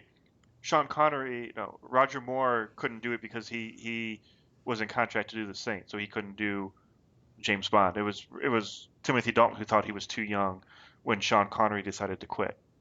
So then they get George Lazenby, and he doesn't work out. So then they get Roger Moore because he's no longer doing the Saint. So when Roger Moore is done, they wanted Pierce Brosnan to do it, but he got he thought the same thing too. I'm too young. Well, he got suckered he got Remington Steele. He got suckered into doing the final season of Remington Steele, which got canceled halfway through that. So he could have played James Bond. Yeah. And then there was that. So then they got Timothy Dalton again. So then there was that long hiatus, and then they got Pierce Brosnan to come back and do it, which he did not have a single good James Bond film. Like the best films that he did, I think, was the first one, GoldenEye. Really don't. A lot of people would say that he was their James Bond, because I would say that because he was James Bond during the 90s, which is when I was growing up. Yeah. But I like Pierce. I thought he of all the James Bond, if we were to rank which one of them had the most class and was the smoothest, I would say Pierce Brosnan. I think Pierce Brosnan was a good Bond, and he played the character well. I don't think he was in a good movie. I think GoldenEye was the best film out of that, and I personally like the last one he did, Die Another Day, which a lot of people don't like. But the other two, The World Is Not Enough and Tomorrow Never Dies, were really horrible movies. And I really dislike. I thought they were movies of their time, to be honest. I thought they were 90s action flicks that kind of like, instead of having the bat suit, you had all these gadgets. Mm-hmm. I thought the movies were a lot more about the gadgets than even the prior ones. Yeah, well, it was because Roger Moore actually disliked the gadgets, and towards the end of his run, when he had more say in what happened, he started to move them away from doing a lot of gadgets. which is why his car blows up in like the third movie that he's in. Um, his car was never the Aston Martin. He was never in an Aston Martin, and that was his decision. That his car was the Lotus, so he stayed in that. He only had two of them. The one that was in The Spy Who Loved Me that turned into a submarine, and then the one after that. So he had a lot of say in what happened to that, and I think the other guys could have too. I don't know if Pierce Brosnan actually kind of flexed those muscles to try to get something better.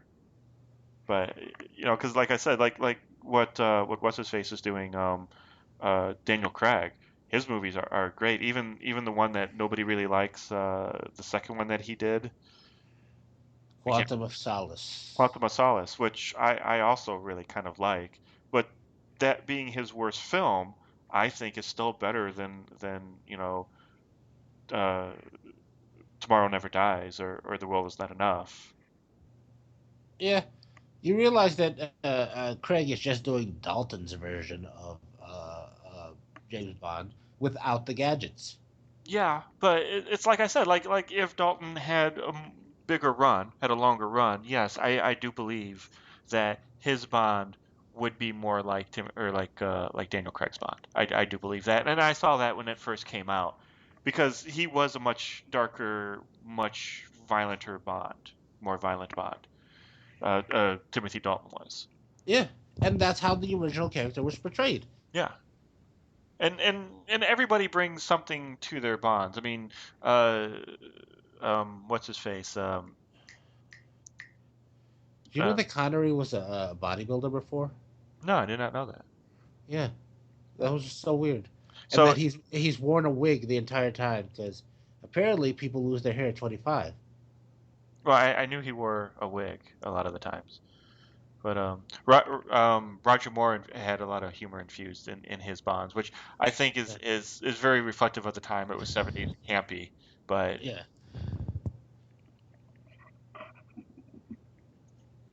Hello? yeah, Okay. Yeah. yeah. But Timothy Dalton is very good in this movie. He knows his character and he does it very well. And I do love his introduction where he does basically tell our hero that he's the villain and that, arrest me. And that everything he does, everything he says is pointing to that. When he talks about splitting that woman's head open and all the secrets that would run out, or he's going to be in pieces tomorrow for the guy who actually gets blown up, or when he's playing the music on his radio as he drives by the crime scenes, usually have something to do with the crime or with what just happened. So What was he playing when he drove by the car accident? I read this on IMDb, so if you give me a minute, I can probably find it. Because Go ahead while I point out the fact that you know how he has this sort of his character has this sort of smarmy car salesman, nice guy thing about him that he's actively tried to make you like him, yes, even though you probably shouldn't. yes, I like him. I don't know why, but he comes up really. I want to like him in this movie. I do. I know he's the villain throughout the whole thing, or at least that he's the red herring for the villain. yeah, He wins me over, especially the scene right after they catch the shoplifter, yeah, and he just shows up at the police station. Is just offering everybody a cookie. yeah. I like him. I do. I don't know why. He effectively wins me over. He does, and he is very personable, and he is very likable, and you can understand why the rest of the people in the village don't believe Nick Angel when he's accusing him of this. Yeah. I just, for whatever reason, that scene just really sticks out to me when he shows up and he's just offering everybody in the police station a cookie. He just like walked down one of his aisles at the store, grabbed a box of cookies, just went over there and started offering people. I don't know why. It sticks out to me, but it does. It makes me think that the cookies that he's offering everybody was one of the things of cookies that the guy stole from the store. That he just opened it up, like grabbed it off the evidence table, opened it up, and started giving it to people. Yeah. I don't know if that actually happened or not, if that's what it's supposed to be, but that's always what it felt like to me. Did you find the song? I'm still looking for it. There's a huge section about this, like the neighborhood watch is called NWA, Yeah. which is amazing. Yeah, I remember thinking that throughout the whole thing. Why do they not? It, like it was such an odd choice, and I it was more distracting than anything else, honestly. Well, Because it would show up, and I would go, "That's an odd choice to put in there." Because now I just think of the actual band. well, it was named after them. They Well, just right, it was, and so a piece of me goes, "Do these old folks in England not know who NWA is?" well, it would have been great had somebody towards the end of the film actually said the phrase "fuck the police." It would have been great if somebody at the end of the film had actually pointed out who they actually were, and then they could have had a whole conversation about that. Yeah. Because really, when all those people are together and they have they talk, it's hilarious. Like the ritual they have when Nick Angel finally discovers who they are, where they're chanting, and then somebody just breaks in. So Mary Claire names her child this. Like just a public announcement, like they're all meeting at the library for like just like a book club or something. Yeah. I thought that was hilarious. Casually talking about like the day's affairs while they're plotting more murder. That's great. Let's see. Okay, when Timothy Dalton's character drives up to Simon's Pegg character after the traffic collision involving the actor and the actress who appeared the night before in William Shakespeare, his car stereo is playing the Dire Straits song Romeo and Juliet. So, yeah, it's just because they were the actors. And like he was playing something about something burning for the explosion. Wait, did he drive by there? The explosion? I thought he did, didn't he? He was there on scene. I thought he drove by as well. I know he just. I know he was there. It just. I don't think he drove by. I don't know. Let's see. Yeah, Nick Angel's badge number is 777. You know, 777 is the mark of God, right? I'd heard. Yeah, I it's thought it like was 999. no, 666 is the mark of the devil, and some people equate 333 and 999 to that as well. But they kind of equate 333 also because that was the time supposedly when Jesus actually died on the cross, was at 3:33 in the afternoon. I don't know how anybody really knows that for sure, but that's what's said. But 777 is the mark of God, and that's kind of why 7 is considered a lucky number in our culture. Oh.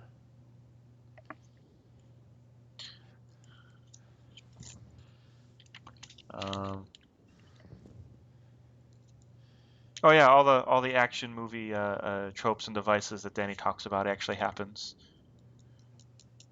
I love the fact that they went the extra mile and paid for the rights to showcase both Point Break and Bad Boys 2. Yeah. Yeah. Because you actually see the movies within the movie. Yeah. How often do you see that? Or when he's looking at the movies in the Oh, hang on. Oh, it's 8 o'clock already? Yeah. Why do you have to go? No. Okay. Let me just turn off my alarms.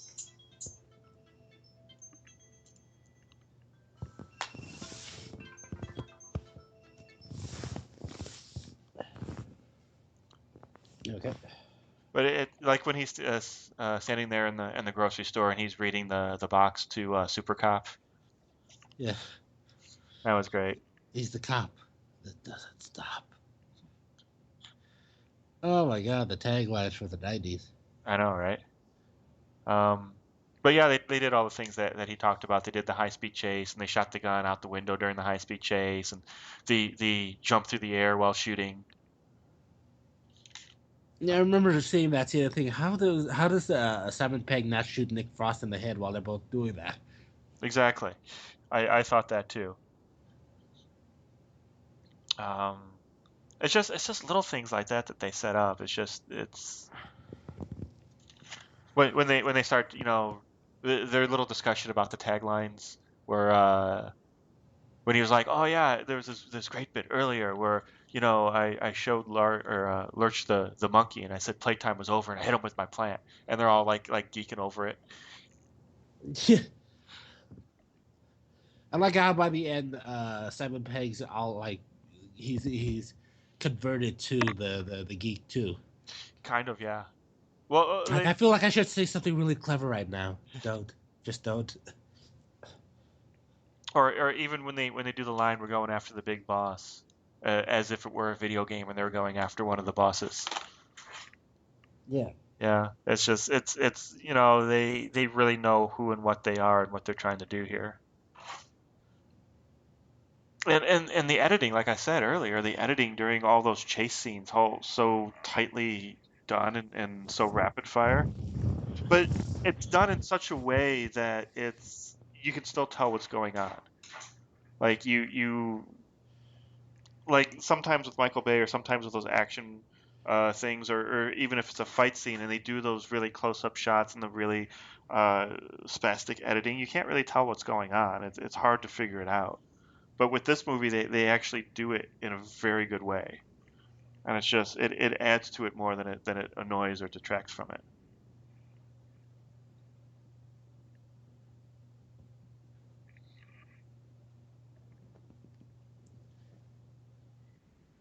I don't know. I'm an editor, so I notice shit like that. No, I'm trying to remember the scenes. I Um, might have fast forwarded through the chase scenes because yeah, the first one that you really notice it in is when he starts chasing down that guy who's shoplifting from the supermarket, or like when he oh, you chases. mean the foot chases? I like the foot chase parts. Yeah, like that one and the one through the garden shop. Yeah, the guard shot one I particularly like too. But like when he throws his baton through the window and then they're running through the actual shop, there's a lot of quick edits there. Yeah. Yeah, and it's like the kind of thing that Michael Bay does, or kind of like some of the other action people do, but it's done very well. I remember thinking, with all these edits, I remember because of all the edits, I think it is thinking this probably took forever to shoot. These are a lot of takes that they're editing together. Um, well, you remember when we did a Ninja Quest? How many times did you guys go through that fight scene? Quite a bit. Yeah, I mean, you can do it like 4 or 5 times, and then you have, and the camera's always moving in these kind of things, especially in Hot Fuzz. So you do it like 4 or 5 times, and you have so much that you can draw from, and and it's only like a second or two, so you can't tell really what's supposed to be what shots are actually connected and which ones aren't. So you can do like from 4 takes, you can do a couple of frames from take one, take two, take three, go back to one, go to four, go back to one, and then go to two again. And your mind's not going to be all like, oh, I see how they put that together. Your mind's just going to see all these rapid cuts and be all like, oh my God, something tense is happening. This is exciting, kind of a thing.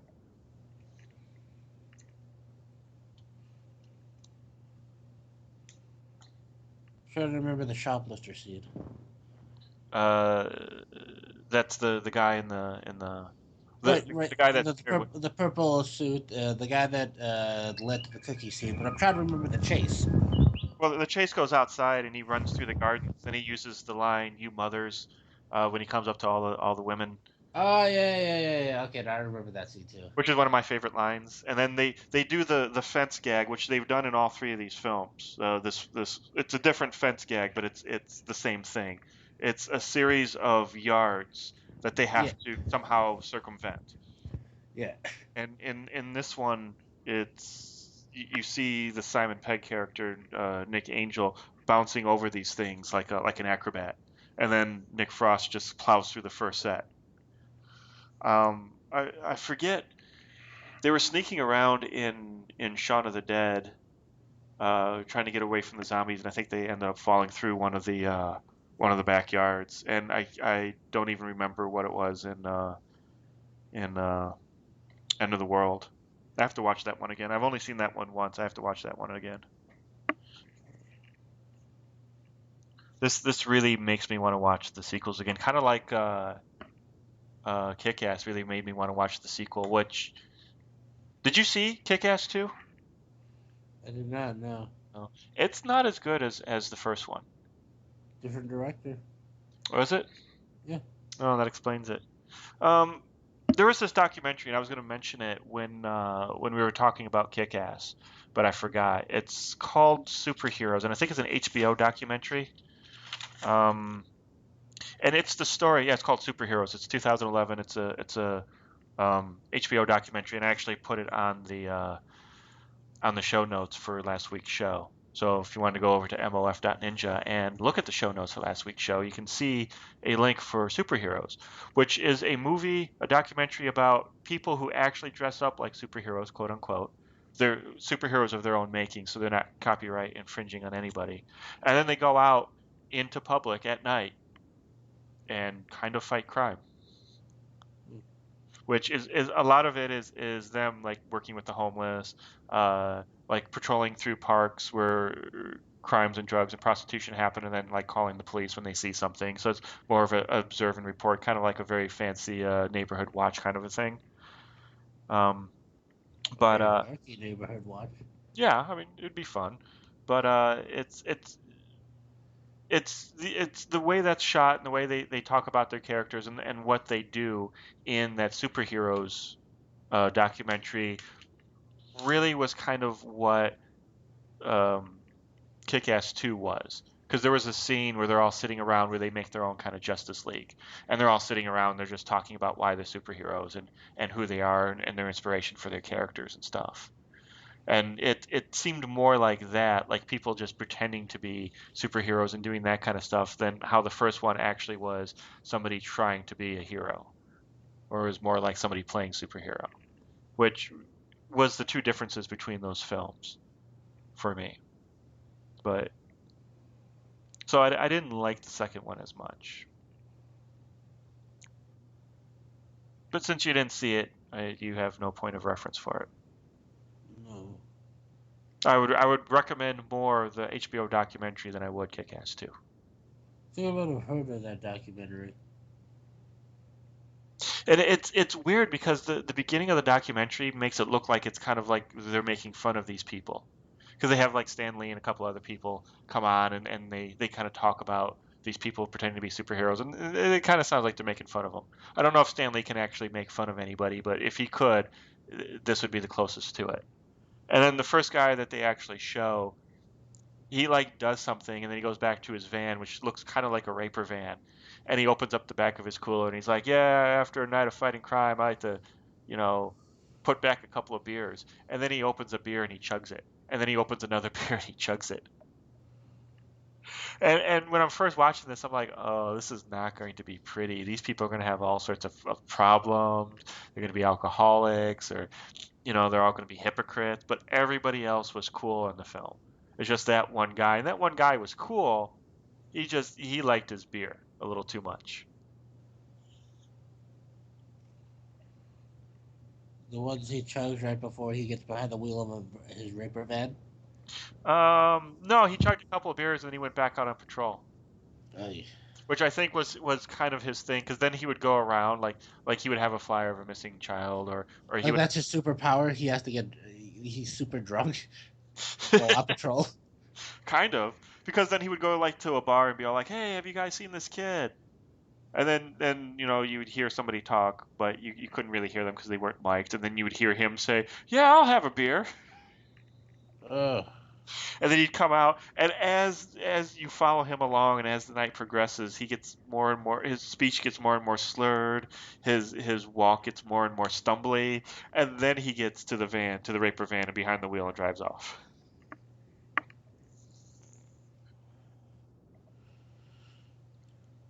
Okay, I lied earlier when I said I couldn't be any more comfortable. Why did you get a pillow? No, I just adjusted something, and oh my god, it's a struggle to stay awake right now. Okay. Well, on that note, maybe we should come to an end. Okay. So any last remarks about about our movie this week, Hot Fuzz? Does it make you want to watch the other movies? I do. I genuinely want to because I hear that there are a lot of running gags between the movies. A little bit, yeah. Like I said, the fence gag they use a lot. The ice cream they use a lot. Um, And based solely off of this, I really like what I saw of. Again, I refuse to watch Scott Pilgrim mhm. until there's an Aquaman movie Which they're actually we're talking about doing one. I don't know if they're still talking about it. scheduled for 2018. Well, there you go. Uh, it still bugs me that a talking squirrel made it off the screen before Wonder Woman, uh, or talking raccoon. I'm sorry.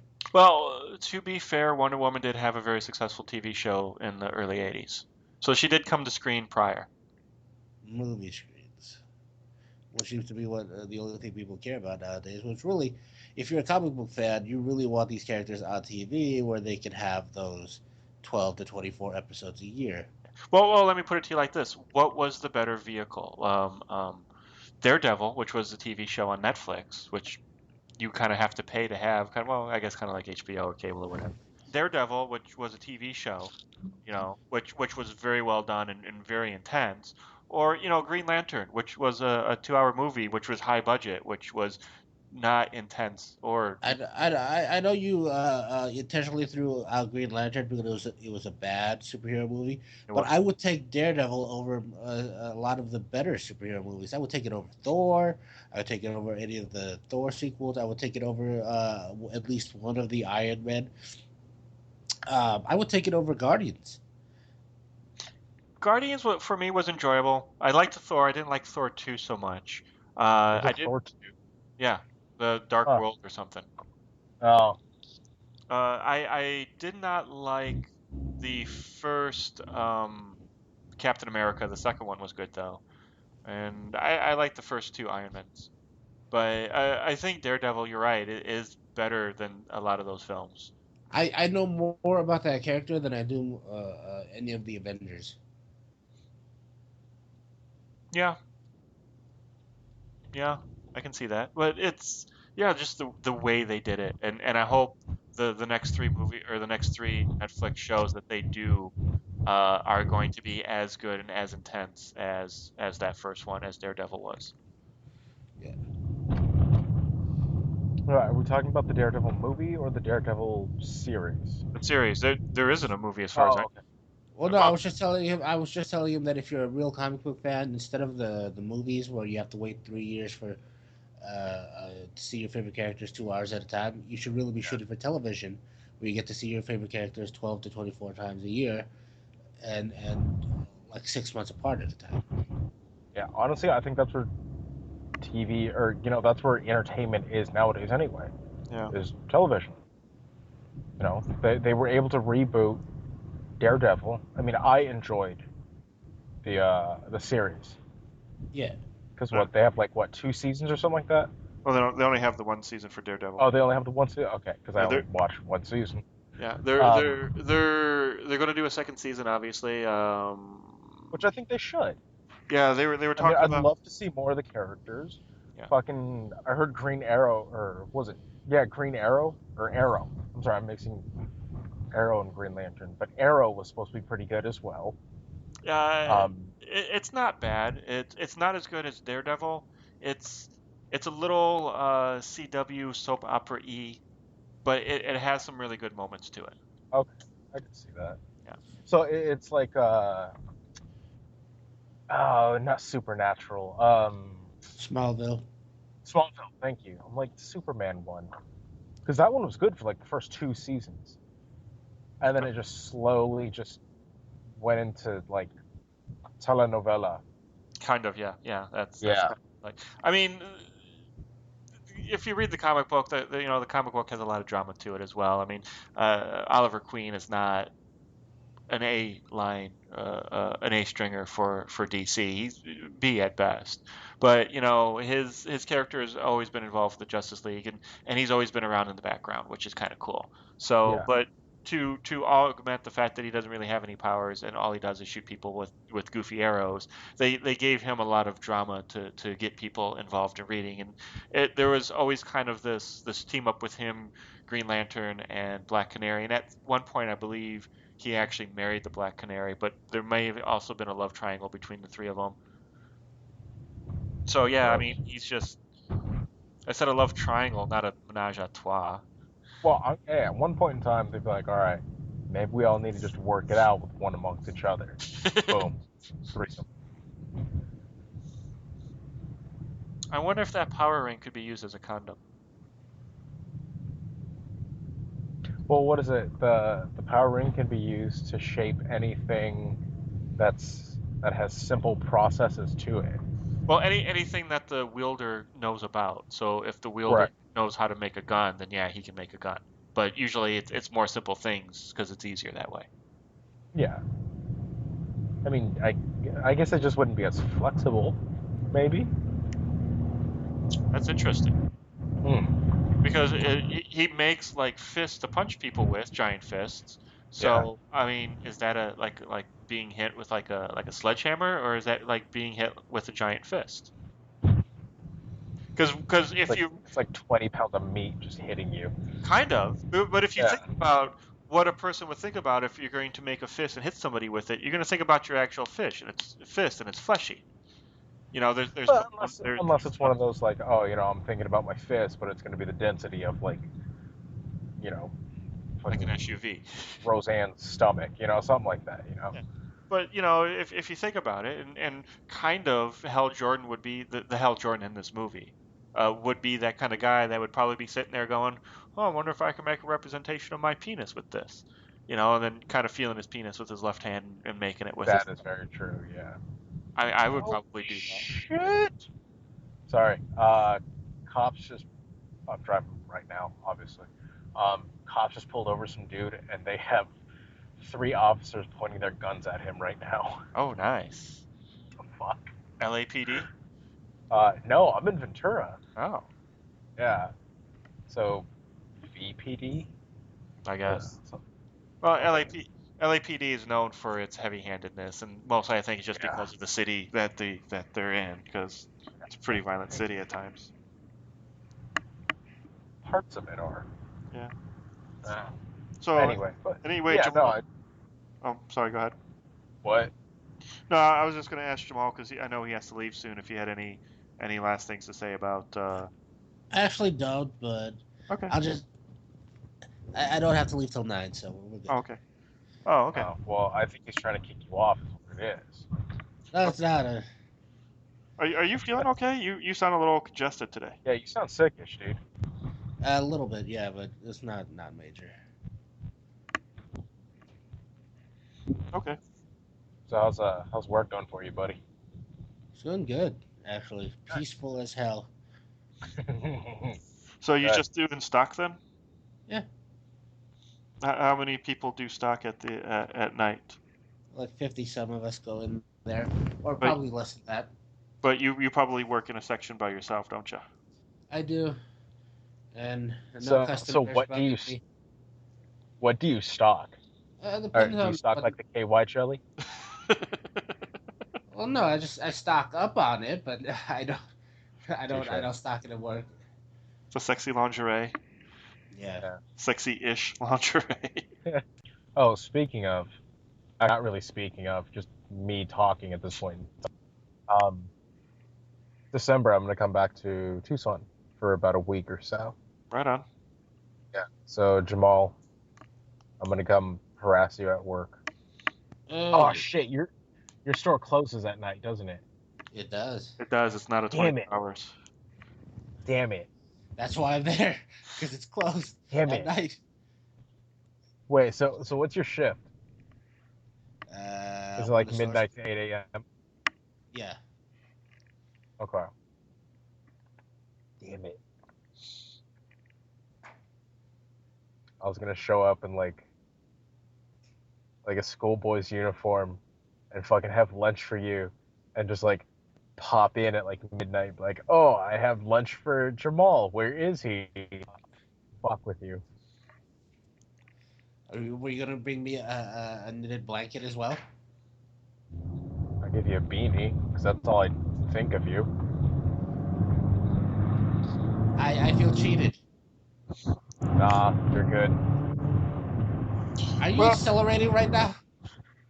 Baby. well, Jamal, you have kind of a big head, so rest assured in the fact that he actually has to do more work on your beanie than anyone else's. I have what? You have a big head, yo. You just said you had a big head. Why would you? What did it? What? I You alright? what? I I think, didn't. I don't. I think he's having a Why would you? meltdown. Yeah, What? dude, Jamal. It's okay. Okay, I'll make you a I blanket, alright? I'll make you okay. a blanket. I, Jamal is the only. apparently I'm gonna need one to cover my giant head. Apparently. Hey, you're the only person I know whose headshots come on 2 separate pieces of paper. I did. I get this. Okay. A, that was a little bit funny. And B, Alex, you're a dick. I'm sorry. I was watching a lot of Top Gear America, and they make fun of that one guy's head for being really big. So Are you still watching that? yeah, I'm watching it kind of in reverse order. I watched season 3 and 4, and then I ran out of episodes, so I went back to season 1. Yeah, the first couple seasons aren't great because they're blatantly ripping off. Yeah, they're actually in a I think even dialogue they rip off of the original. yeah. Until it's not until like season 3 that they kind of like do the same cars or stunts or themes, but then they make it their own. Yeah, but because I was thinking about that, like we're kind of like those guys that character archetype that they create, like the Richard Hammond, the James May, and the Jeremy Clarkson. I said those names wrong, didn't I? Richard Hammond, James, Richard Hammond, Jeremy. Richard Hammond, Jeremy Clarkson, and James May. I think Oh, we're you had it right. Yeah. okay. Yeah. You just said it out of order, but I mean, no, it's right. But I think we're kind of that archetype. I think Wait, I'm so who's Jamal?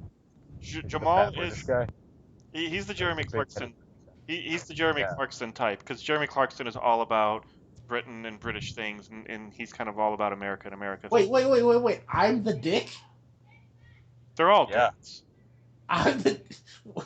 Oh, No, but That's see, because here's that's the who he is difference. on the show. That's who he is. No, see, here's the difference. We're all dicks, yeah. but you're the most lovable because everybody just thinks you're being a dick, but they don't realize that you are, so they think you're funny. Alex is just an asshole. Okay, so who do you think you would be, Jamal? Then, if you could pick the guy that you are from that show, Hammond. really? And He's why is that? Wait, that's a little guy, right? Yeah, Yeah. he's the one who Yeah. who usually picks an American vehicle. But why do you say that? Why do you think that? He's actually lovable. They're all kind of lovable in their own way. No, they're not. I mean James May is lovable because he's kind of a twit, but he's very knowledgeable, and he's very passionate about that knowledge that he has. Jeremy Like Alex. Clarkson, Did BDSM stuff. yes, actually, well, actually, I thought I was the Richard Hammond, but I could totally see me as more of a James May as well. But Jeremy Clarkson is lovable because he has these grandiose ideas. They don't always come to fruition, but he tries, and even though he doesn't always succeed, he doesn't ever give up. He doesn't ever throw in the towel. He has kind of a fortitude that he wells up. You're the Ralph Macchio of us. And then I was really thinking that Mario was the James May because you're kind of more of the technical know-it-all kind of person. I thought Mario would be more than Jeremy Clarkson. Ooh, now he's calling you the dick. Well, no, I'm just Okay. put Hey, down you know, you. Big Head can think whatever he wants at this point. Yeah. See, there it is, right there. The put down humor. That's more Jeremy Clarkson, isn't it? See, I would have thought you would have said I was Jeremy Clarkson because of being a dick. Well, no, you're James May because you're old. That is not my only defining quality. Okay, so Jimmy Clarkson goes back to being Jamal at this point. Yeah, Humor, as you were saying. I rest on what I had said about who Jamal is. No, you're James May because of all of us. You're the one that's most insightful, and that's what James May is on the show, really. All right, Like there's a difference what? between insightful and just being loud. No, that's Jeremy Clarkson. James May. I think he's saying I'm loud. Oh well. Yeah, that's what I'm saying. There's a difference between being insightful and just being loud. Alex is just loud. Well, no, like if anybody on that show is and on this show is more inclined to like give a detailed explanation of something, it's James May and Alex. I can kind of see that. Yeah, I guess he is kind of the host. Well, Jeremy Clarkson is really more the host of that show. He's still the dick of the show, though. He is. He is, and it's funny. So he's saying that you're the dick of the show. Me? Yeah, he was saying that you're the Jeremy Clarkson. Well, we're all passing the Jeremy Clarkson thing around at this point, so. And then he thinks he's the Richard Hammond, which is the lovable idiot, basically. Which I agree with that second part. Yeah, I'll give him that. The lovable. What's the second part of what? Lovable and idiot. Okay. I will take that if it means I'm Richard Hammond because Richard Hammond picks the best cars, Americans. See, that's it too. Well, see, that's why I thought you were more Jeremy Clarkson, because Jeremy Clarkson is very much about his country of origin, and that though he doesn't like, the foreign jobs, he is very much about, the cars that they actually produce or produced at one point, and you are very much that same way, that you are very patriotic about, this your adopted country and about the materials that we produce. I'm not. What do we produce? China people? We produce cars. We produce debt to China. Well, only if they ever actually call in our debts, then we'll probably go to war with them. Yeah. Well, what car is actually made in America anymore? GM, Ford, a bunch of the Toyota ones that are only made here. Yeah, Like there's Honda too. Yeah, the Tundra, the Titan are only made here, by the way. I was like, are they actually made here, or are they just assembled here? No, they're made here. Yeah, they have factories. Okay. There's a Toyota factory in Mobile, Alabama, I think, or somewhere in Alabama. It's in Texas, actually. The Houston Texans have a deal where they're actually one of their star players, I forgot, Arian Foster.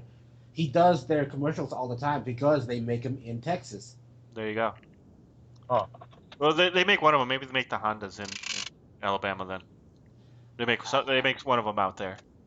Well, no, they make San Francisco makes the Prius. What was that? I said San Francisco makes the Prius. Yeah. Only the pink ones. Yeah. But I bet not. Where do they make the Corvette? The Corvette is made in Bowling Green, Kentucky, and I've been there. Yes, it is. Which And, is such a weird place to think of. Makes the Corvette. Well, do you know where it makes it in California or New York or something? But no, it's made in Kentucky. Do you know where the Jeep Wrangler is made? No, where? It's made in Toledo, Ohio, my hometown. Oh, nice. I actually urinated on the plant that makes the Jeep Wrangler. On purpose, or? And when I say I urinated on the plant that makes the Jeep Wrangler, I don't mean that I hopped the fence, got around security, and peed on the wall. I was on the roof. I was on the roof. Why? Right next to the Jeep that sits on the roof. Because, this raises more questions. I know. See, I was invited into the factory. I was invited into the Rubicon room, which is a huge room. The room itself is like, it's probably a quarter of a city block. So it's a huge ass room, and they have tables and chairs there for all the designers to come in and sit down, and they drive a Jeep into the room, and then disassemble it, and that's their quality control room. And I had rooftop access, and I had the urinate. So you peed on. Now, did you pee on the Jeep or did you just pee on the building? I peed on the building. I didn't. Wait, why did you pee on the building? Never mind, answer my question. Well, because it's a very large building. One room is quarter city block, so you can imagine what the rest of the building is like. I mean, it's literally the offices to the factory, which are all connected. And I didn't know where the bathroom was, and I just figured it was easier to go to the roof, which I had access to than to try to find the bathroom. Plus, I get to say that I peed on the roof of the Jeep plant. Life goal accomplished. That's one more thing I can scratch off a bucket list. Because you're old and you have a bucket list. Well, you don't have a bucket list? Bucket lists aren't just for old people. They're for anybody who wants to, live life to the fullest. I don't know what I would put on a bucket list, honestly. I can give you some Making fun of Jamal's face every single episode. That's on my bucket list. Pointing out the fact that Mario knits like an old lady. That's on mine. You know what? You just talked yourself out of a beanie, you son of a bitch. Crossing that off the bucket list. See, I think having Mario make me a beanie is a better thing on the bucket list than making fun of Mario for making beanies. See, Alex's is going to be awesome. It's going to be like the Firebird emblem in it. Oh, if you could do that, that'd be pretty boss. You don't have the Firebird anymore, do you? I don't have the Firebird anymore, but I still appreciate that vehicle. Yeah. Dude, that car was actually really cool. It was. The one I had before it was even cooler. It was the 92. It was white with a black convertible top. That was an awesome car. But yeah, someday I'll get another one. I'll get a more vintage 70s one. Mm. Get the Smokey and the Bandit one. Okay. First off, that is called the special edition, and they had that color scheme well before Smokey and the Bandit. They actually had it in '74. Smokey and the Bandit didn't come out until '77, so it's just referred to as the special edition. You tell him, Alex. I did, and that's why I'm James May. Yeah. Because I know shit like that, and I actually want to get like the '74 special edition just because it's the different front end, and I could be all like, no, this came before the Smokey and the Bandit car, but then that sounds a little too hipstery, so then it makes me not want to do that. Yeah. Honestly, the whole hipster thing really pisses me off nowadays. Why? Because Everything you do can be criticized as being hipster. Well, A, that, but B, it's like they've taken away a lot of cool things. You know, you can't get a tattoo nowadays without people be like, oh, why'd you get that? And like judging you almost immediately. Yeah. wait, do hipsters not like tattoos, or they just get them indiscriminately? No, they just get them indiscriminately. Yeah. Oh, okay. Like, there was a guy that I went to college with for, I want to say, like 4 semesters in a row, which is a year and a half. He got 2 to 3 new tattoos every semester. Really? And they weren't even great tattoos. They were like fucking the Fibonacci sequence, or there was fucking this weird triangle pattern that he had. So he was kind of like that guy from Memento. Yeah, but shittier tattoos, like with actual no meaning to them. Right. So it, stuff like that, or like, the whole vintage craze. Yeah. See, I have 3 tattoos, and each one has meaning to me. So. Exactly. Yeah. But it's like, well, for me, because my tattoo was on my fucking forearm. Mm-hmm. And Alex, you've seen it, right? I think so. Yeah. It's the sugar skull. Yeah. Yeah. Jamal, you haven't seen it though. I know you haven't. But I have a sugar skull on my left forearm. Okay. Every fucking where I go, people are like, "Oh, what does that mean? Where'd you get it?" Blah blah blah. And I'm like, "Get the fuck away from me, you beanie wearing son of a bitch."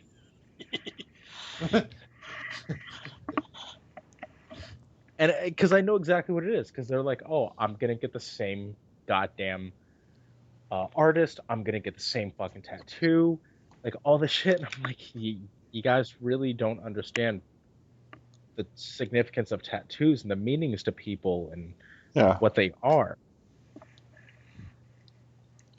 And See, the only one that people can see on me is the one on my wrist most of the time. Sometimes they can see the one on my arm, and then people ask me about that too. What does that mean? And I tell them that it's my symbol. It's something that I created basically for myself. Which I actually, the weirdest thing, I was watching this thing on History Channel about knives, and one of the swords they had, a Bronze Age sword, had a bunch of carvings in it, and I saw my symbol on the blade of the sword carved into it. That's right. I remember that. That tripped me out a little bit, and I have no idea what that symbol means, and I want to know. But it's a symbol that I created well before I saw that, so it's something that's special to me. So I assume that means nobody else is going to try to get it. Plus, the person I got it from, I don't think she's doing tattoos right now. She's too busy being a born again Christian, I think. What the fuck? But, fair enough. All right. So I play this mobile game on my iPad. It's the Family Guy Quest for Stuff game. And I started playing it solely because they had a tie-in to Star Trek: The Next Generation, where Peter was actually able to go on to the USS Enterprise and putz around up there. And they brought in the actors from Next Generation to do some voice work for it. Nice. So one of the things Riker says is that beers aren't just for hipsters; they stay cool well into the future. That's funny. I like that one. That one was good. So do people? That's funny. So do people think you're a hipster sometimes because you have a tattoo on your forearm? It didn't help at the time because I was wearing my double ties. Yeah. So, in the summer, you're just like, oh, it's a little warm. Roll my sleeves up. Mm-hmm. So walk around my double ties and fucking, well, not only that, but like, yeah, you're right, Jamal. I am an old man person. I'm an old people. I'd fucking go to a park. I'd go to the beach or something like that because I really don't have a porch or anything at my house. Do you feed the pigeons? No, I go smoke my pipe. Oh dear God! Please tell me it's like a crack pipe or something.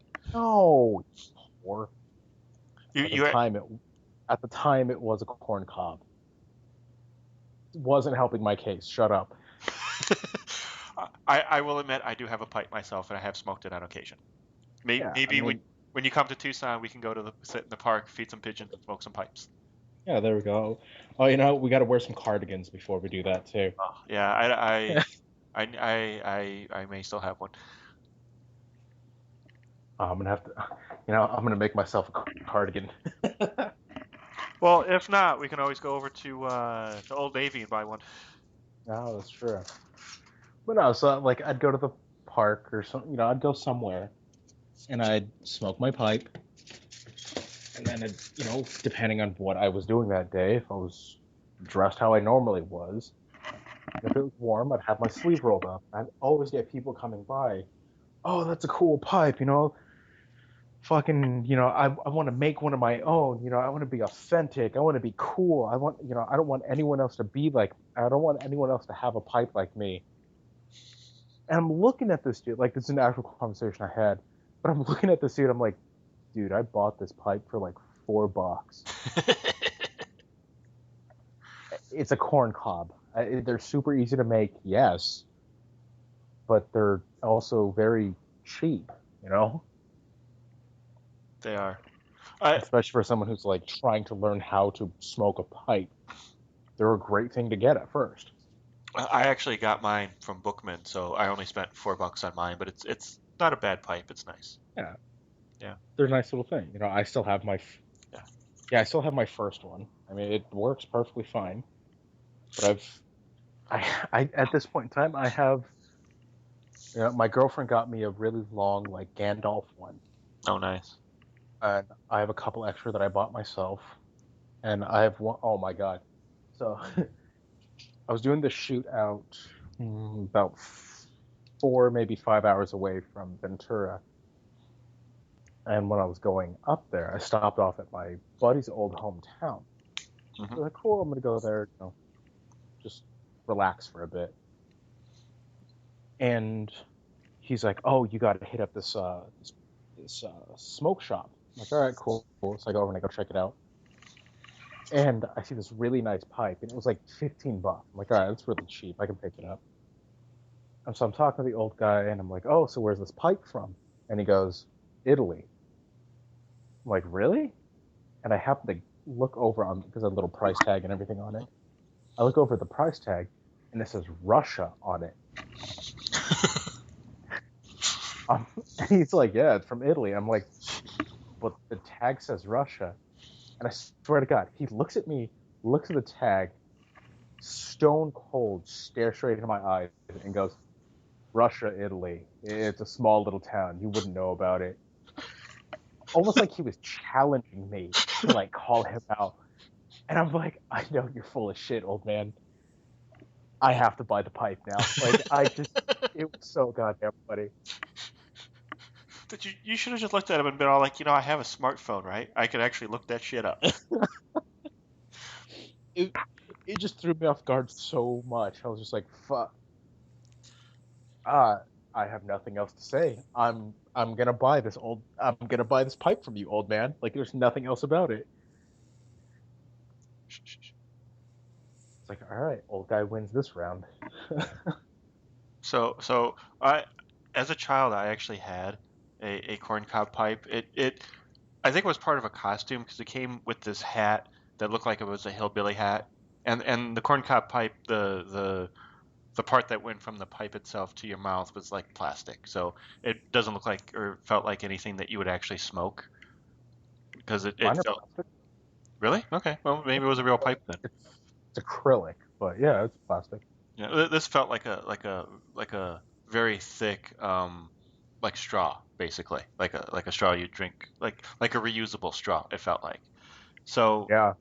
so I but what I would do is I took it out of the hat and I would just pretend like I would smoke with it. My mom would get really mad, and this is how old and how big of a nerd I am, that I got a pair of sunglasses and and I would walk around the house pretending I was MacArthur.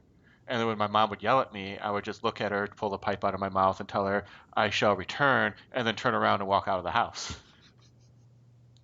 Wow. Wow. I have no words for that. How old were you? um, Probably around 10 to 12, somewhere in that time age Okay. range. Okay. So you weren't like a smart ass like 6-year-old doing that. No, no, but Fair enough. Oh, all right, guys. Well, I actually got another order. Fuck okay. me. So, Yeah. whose turn is it to pick a film this week then? Jamal.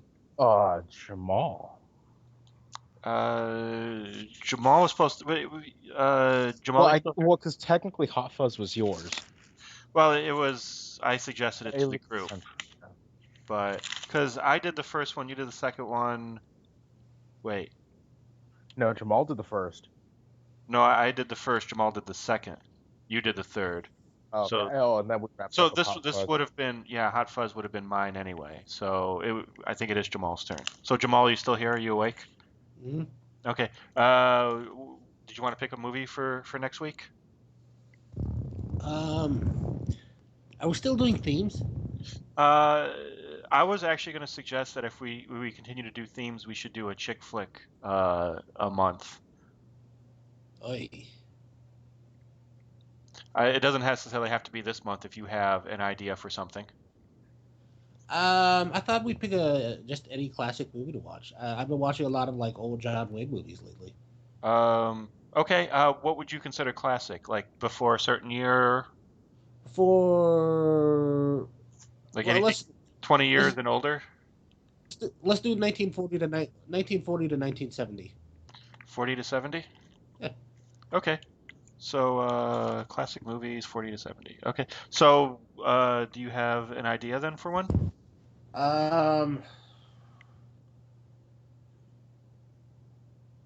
The Searchers, or maybe something a little bit more fun. Searchers is kind of like heavy. Searchers is the one that they made us watch in movie appreciate. No, the script writing class. Yeah, that was a pretty heavy film. Yeah.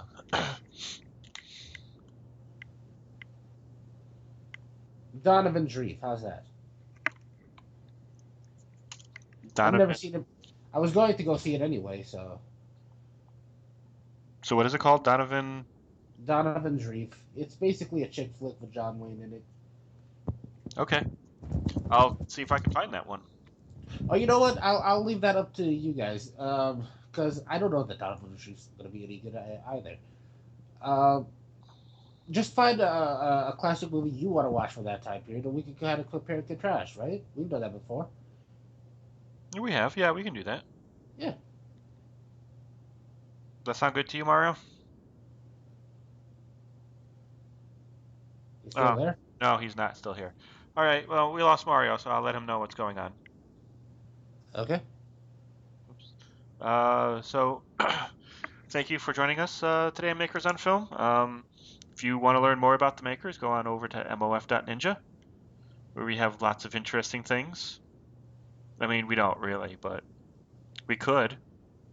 You don't know that. Occasionally we do. No, we don't.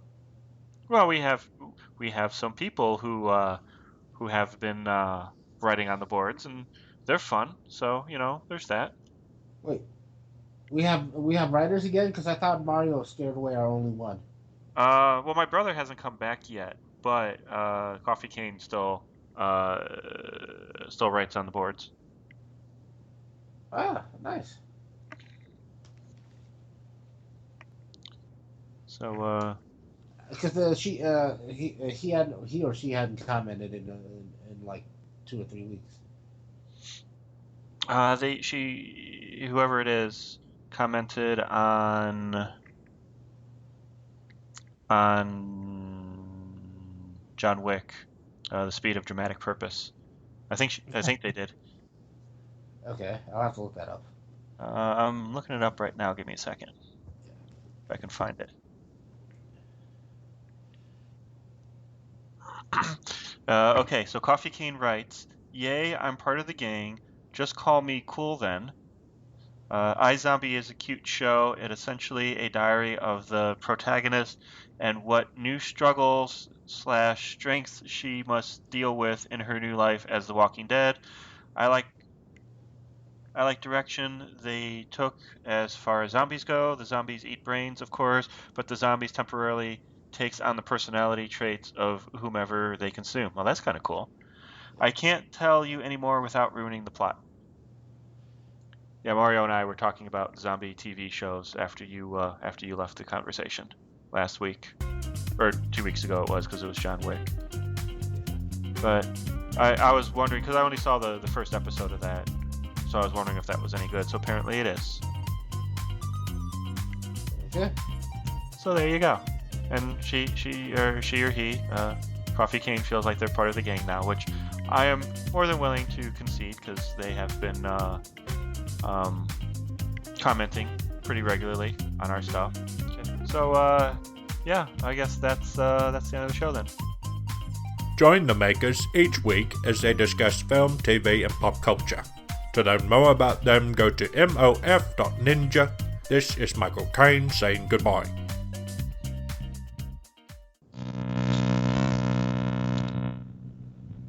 The hell? I don't know. Is that you? No. That's weird. Oh, wait, I think that's me. How did you get in? Well, I can always get in. I don't know how you did that, but okay.